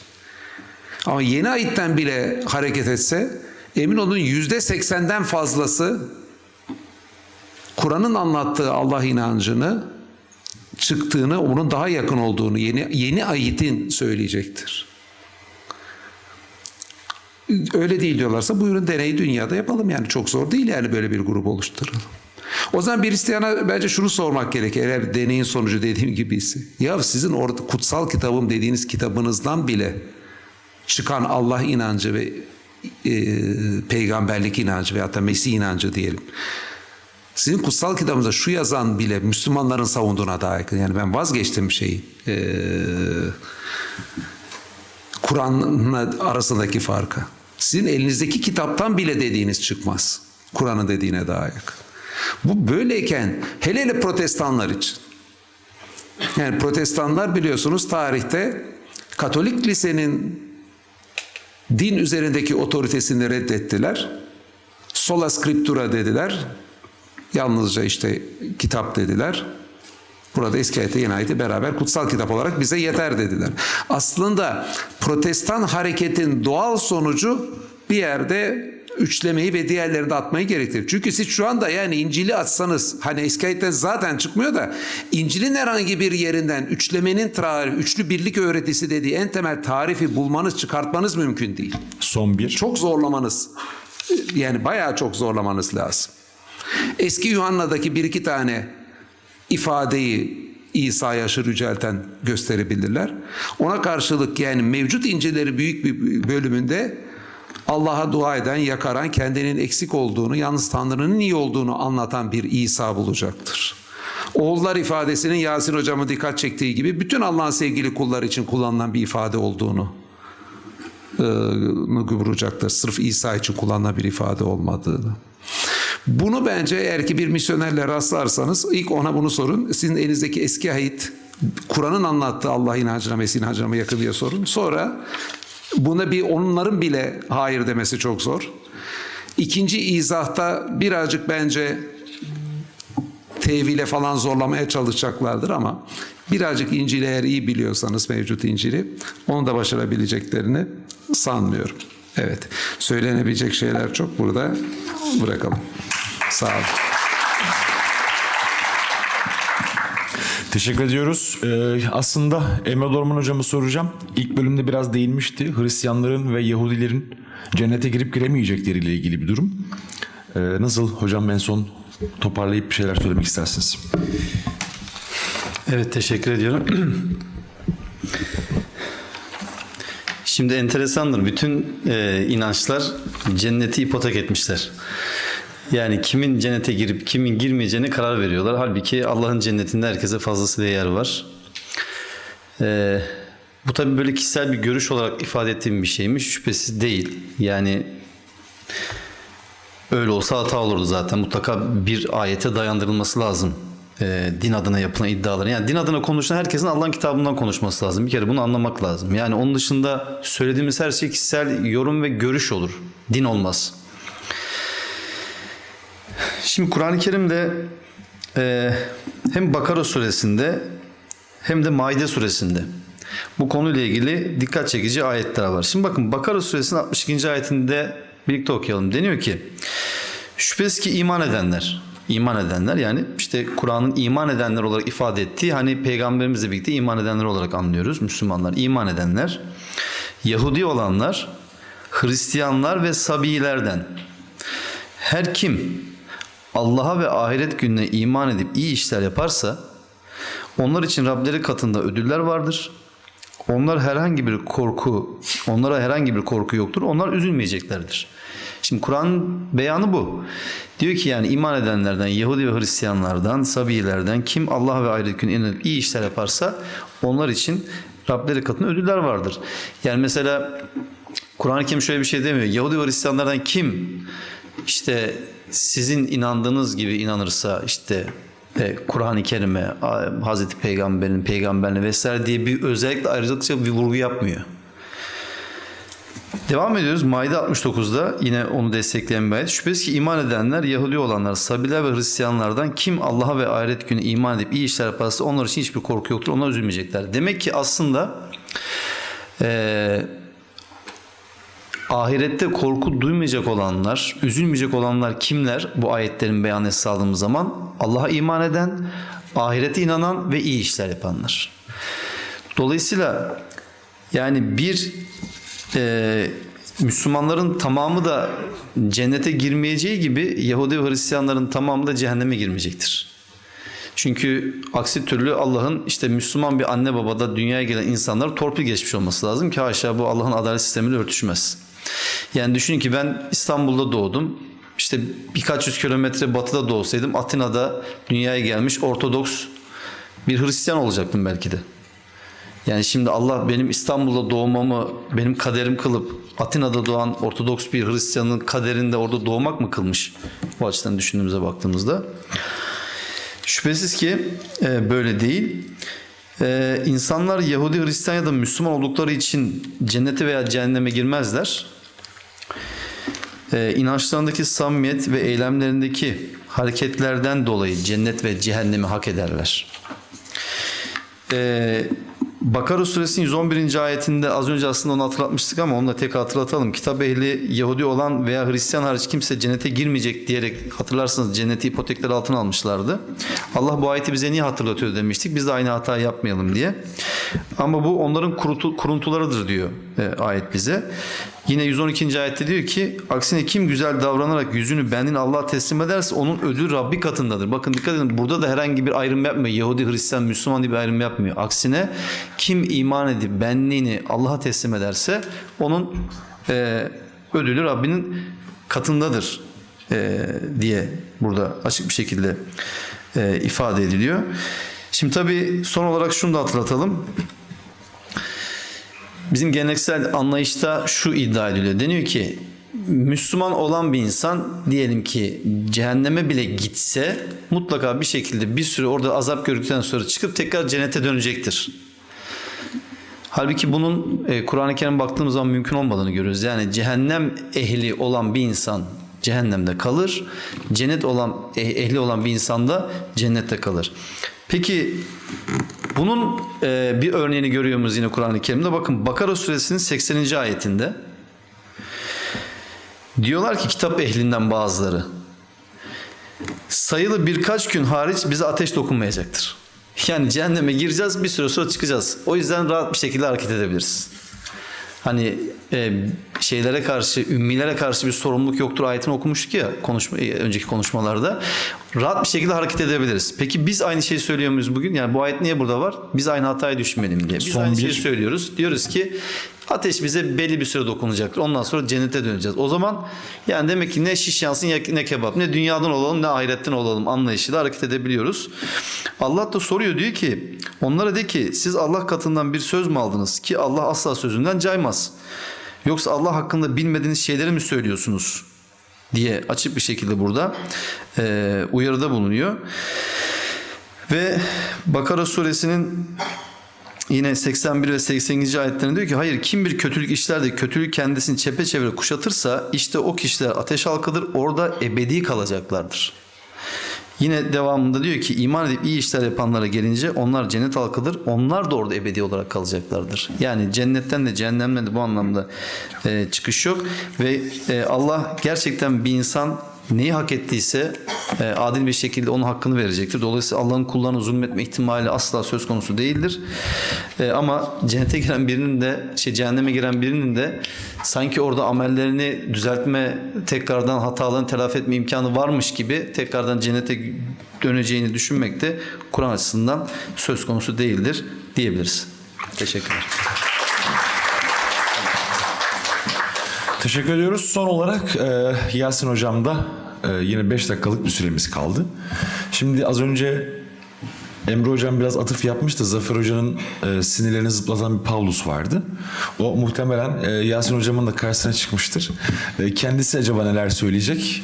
Kendisine soralım. Buyurun. Pekala ben özet geçeyim. Deminki vaktimizin darlığı sebebiyle. Biz Hristiyan bu bahsettiğim ilk dönem İsa cemaatine baktığımız zaman Pavlus'a aleyhinde olduklarını düşünüyorlar. Ve sebebi şu, Pavlus'un Musa şeriatını kaldırdığı yönündeki düşünceleri. Çünkü onlar Hazreti İsa'yı bir şeriat öğretmeni olarak görüyorlar. Yani bir tanrısal öz falan değil. Bu dünyada iyi işler yapıp, Tanrı'ya inanıp iyi işler yapıp bunun neticesinde cennete gitme mesajını taşıyorlar. Burada bir diğer şey şu oluyor. Paulus'a Paulus'un aleyhindeki bu tutumları İslam'a bazı benzerlikler de taşımış. Ne gibi? Mesela demin bahsettiğimiz Kadı Abdülcabbar'ın karşılaştığı grupta şöyle şeyler anlatılıyor. Hazreti Paulus'un Romalılara yaranmak için özetlemek için söylüyorum. Yahudilerin aleyhinde çalıştığını, hatta Roma Yahudi savaşlarında Paulus'un Romalıların safında yer aldığını aktarıyor. Bu bahsettiğimiz İsa cemaatinin uzantısı, yani Kadı Abdülcabbar aktarıyor bunları. Biz bunun karşılığını Yahudi metinlerinde şöyle bir yerde görüyoruz. Yahudi bir tarihçi var, Flavius Josephus. Flavius Josephus diyor ki Saulus diye birinden bahsediyor hocam Roma Yahudi savaşlarında ve Yahudiler arasında Yahudilerle iletişime geçtiğini, onların aleyhinde çalıştığını, Roma tarafında yer alan bir Yahudi olduğunu söylüyor. Robert Eisenman Kaliforniya Üniversitesi'nden diyor, bu Paulus olabilir diyor. Ve bu tezi Kadı Abdülcabbar'ın bu aktarımını ortaya koymadan Yani bunu görmeden söylüyor, bu tahminde bulunuyor ve bu tezi Kadı Abdülcabbar'ın aktarımları doğruluyor. Bu durumu fark edenler var. Bizim ülkemizde her ne kadar çok gündeme gelmemiş olsa da görüyorsunuz 17. yüzyılda John Toland Ebionitleri görüyor kilise babalarının kitaplarında. Ve diyor ki ya bunların isimleri kilise babalarının tabirlerinde normalde Nasraniler ya da Ebionitler olarak geçiyor. John Toland farklı isimler takıyor buna. Diyor ki Yahudi Hristiyanlar diyor bir. Bu az bilinir. İkinci taktığı isim Muhammedi Hristiyanlar. Yani bakıp Ebionitlere gördüğü şey Hazreti Muhammed'in mesajıyla aynı. Yani Hazreti Muhammed'inki de bir tür Hristiyanlık demiş oluyor. Deminki şeyi söylediğimiz zaman yani Hazreti İsa'nın çarmıha gerilmediği üzerinden tezi de teyitleştiğini gördüğümüz zaman bu aslında o kadar da boş bir tez değil. Tabi İslam'ın mesajı Allah katındaki dinin sadece İslam olduğu, bütün peygamberlerin aynı mesajı verdiği üzerinden. Burada farklı Ebionitlerin ne düşündüğüne dair bazı şeyler vardı. Vaktimiz az, bunları özetle geçeceğim. İşte burada Ebionit iman kıtlığı çekti. Ebionit fakir demek. Kilise babaları diyor ki bunlar imanları kıt olduğu için, iman fakir oldukları için, çünkü Hazreti İsa'nın uluhiyetini reddediyorlar. Bunların adı Ebionittir bu yüzden diyorlar. Farklı rivayetler de var. İşte bunların mallarını ihtiyaç sahiplerine çok dağıttıkları için bu ismi aldıklarına dair de rivayetler var. Gibi işte Pavlus'a düşman olduklarına dair farklı rivayetler var. Yine birçoğunun örneğini verdim. Neticede ben şuraya gelmek istiyorum. Bitirelim, vaktimiz çok yok çünkü. Şu var son söz olarak. Biz görüyoruz ki Kur'an, bu verdiğim örneklerin ışığında, Kur'an Hristiyanlığın heretik, tırnak içerisinde sapkın bir kolunu tasdikliyor. Onu doğru buluyor. Yani koca bir kalabalık var ama Kur'an o küçük grubu haklı bulup onu bize tekrar sunuyor. Baktığınız zaman hakikatin kişi sayılarıyla olmadığını görüyoruz. Peki biz Müslümanlar olarak işte buna katılması çok basit. Vay Hristiyanlar neler neler yapmışlar diye buna birçok Müslüman katılıyor. Peki biz Müslümanlar olarak bunu yaptık mı? Kur'an'a baktığımız zaman bizzat biz bunu Kur'an-ı Kerim'e, pratikte söylüyorum, Kur'an-ı Kerim'e heretik bir pozisyona ittiğimizi görüyorum pratikte. Bunun somut örneklerini vereceğim. Niçin Kur'an heretik bir pozisyonda Müslümanlar için? Son bir. Burada bir Mutezili düşünürünün şeyini verdim, metnini verdim. Bu kişinin adı sanı yok ortada. Ve bütün kitapları imha edilmiş. Adamı rivayet ediyorlar muallifleri. Nasıl biriydi? Ebu Sümame bin Eşres, Mutezili bir düşünür. Bu adam şey demiş. Demiş ki kölelik haramdır. Kur'an'da kimse bir kadını öyle esir alıp da işte cinselliğinden faydalanamaz. Bunları zinhar haramdır demiş. Görüşü bu. Muhalifleri, İslam diğer tırnak içerisinde geleneksel İslam düşünürleri bunu haram yani bunu helal saydıkları için eleştiride bulunuyorlar ve diyorlar ki Sümame de bir esir çocuğu olduğu için, köle çocuğu olduğu için kendi veledi zina oluşunu ikrar etmiştir bu sözüyle diyorlar. Şimdi Sümame Kur'an'dan hareket ediyor, akıldan hareket ediyor. Çünkü siz Beled suresini açtığınız zaman köleliğe dair, köleliğin kaldırılmasına dair Allah'ın emirlerini göreceksiniz 13. ayette. Ama burada gördüğümüzde Sümame'nin sırf Kur'an ayetine dayanarak, Kur'an'ın ruhuna dayanarak söylediği şeylerin heretik, sapkın kabul edildiğini görüyoruz. Bir diğer örnek, kısa kesiyorum. Ebu Bekir el-Esam diye bir düşünür var. Bu kişinin de yine eserleri günümüze gelmemiş. Esam şunu söylüyor. İslam'da çocuk evliliği diye bir şey olmaz diyor. Çocuk bir evlilik bir akittir. Çocuk akit yapamaz. Onun yerine de başkasının yaptığı akit sahih olmaz, geçerli olmaz. Bunu söylüyor. Ama Esam sağır demek Arapçada.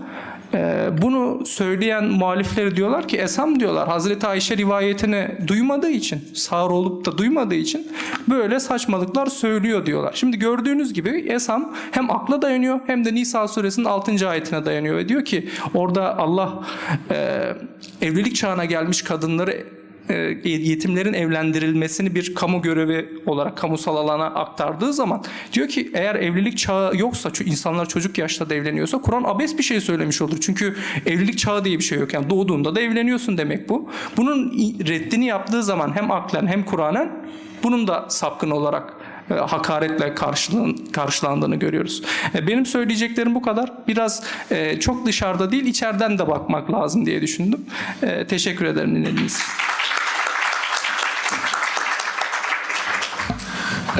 Değerli dostlar, vakit yetersizliğinden dolayı yazılı olarak soru alamadık ama hocalarımız bir 15-20 dakika daha buradalar. Sorularınızı birebir buradan da iletebilirsiniz. Fotoğraf çektirmek isteyenler olabilir. Sorularını yüz yüze sormak isteyenler olabilir. Bu arada önemli bir hatırlatma. Bugünkü tabii serlevhamız Hristiyan misyonerlere cevaptı. Yarın yine burada 11.30'da ateizmlilere cevap, yani ateizmin iddialarına bir cevap konferansımız olacak. Mutlaka bekliyoruz. Teşekkür ediyoruz katıldığınız için.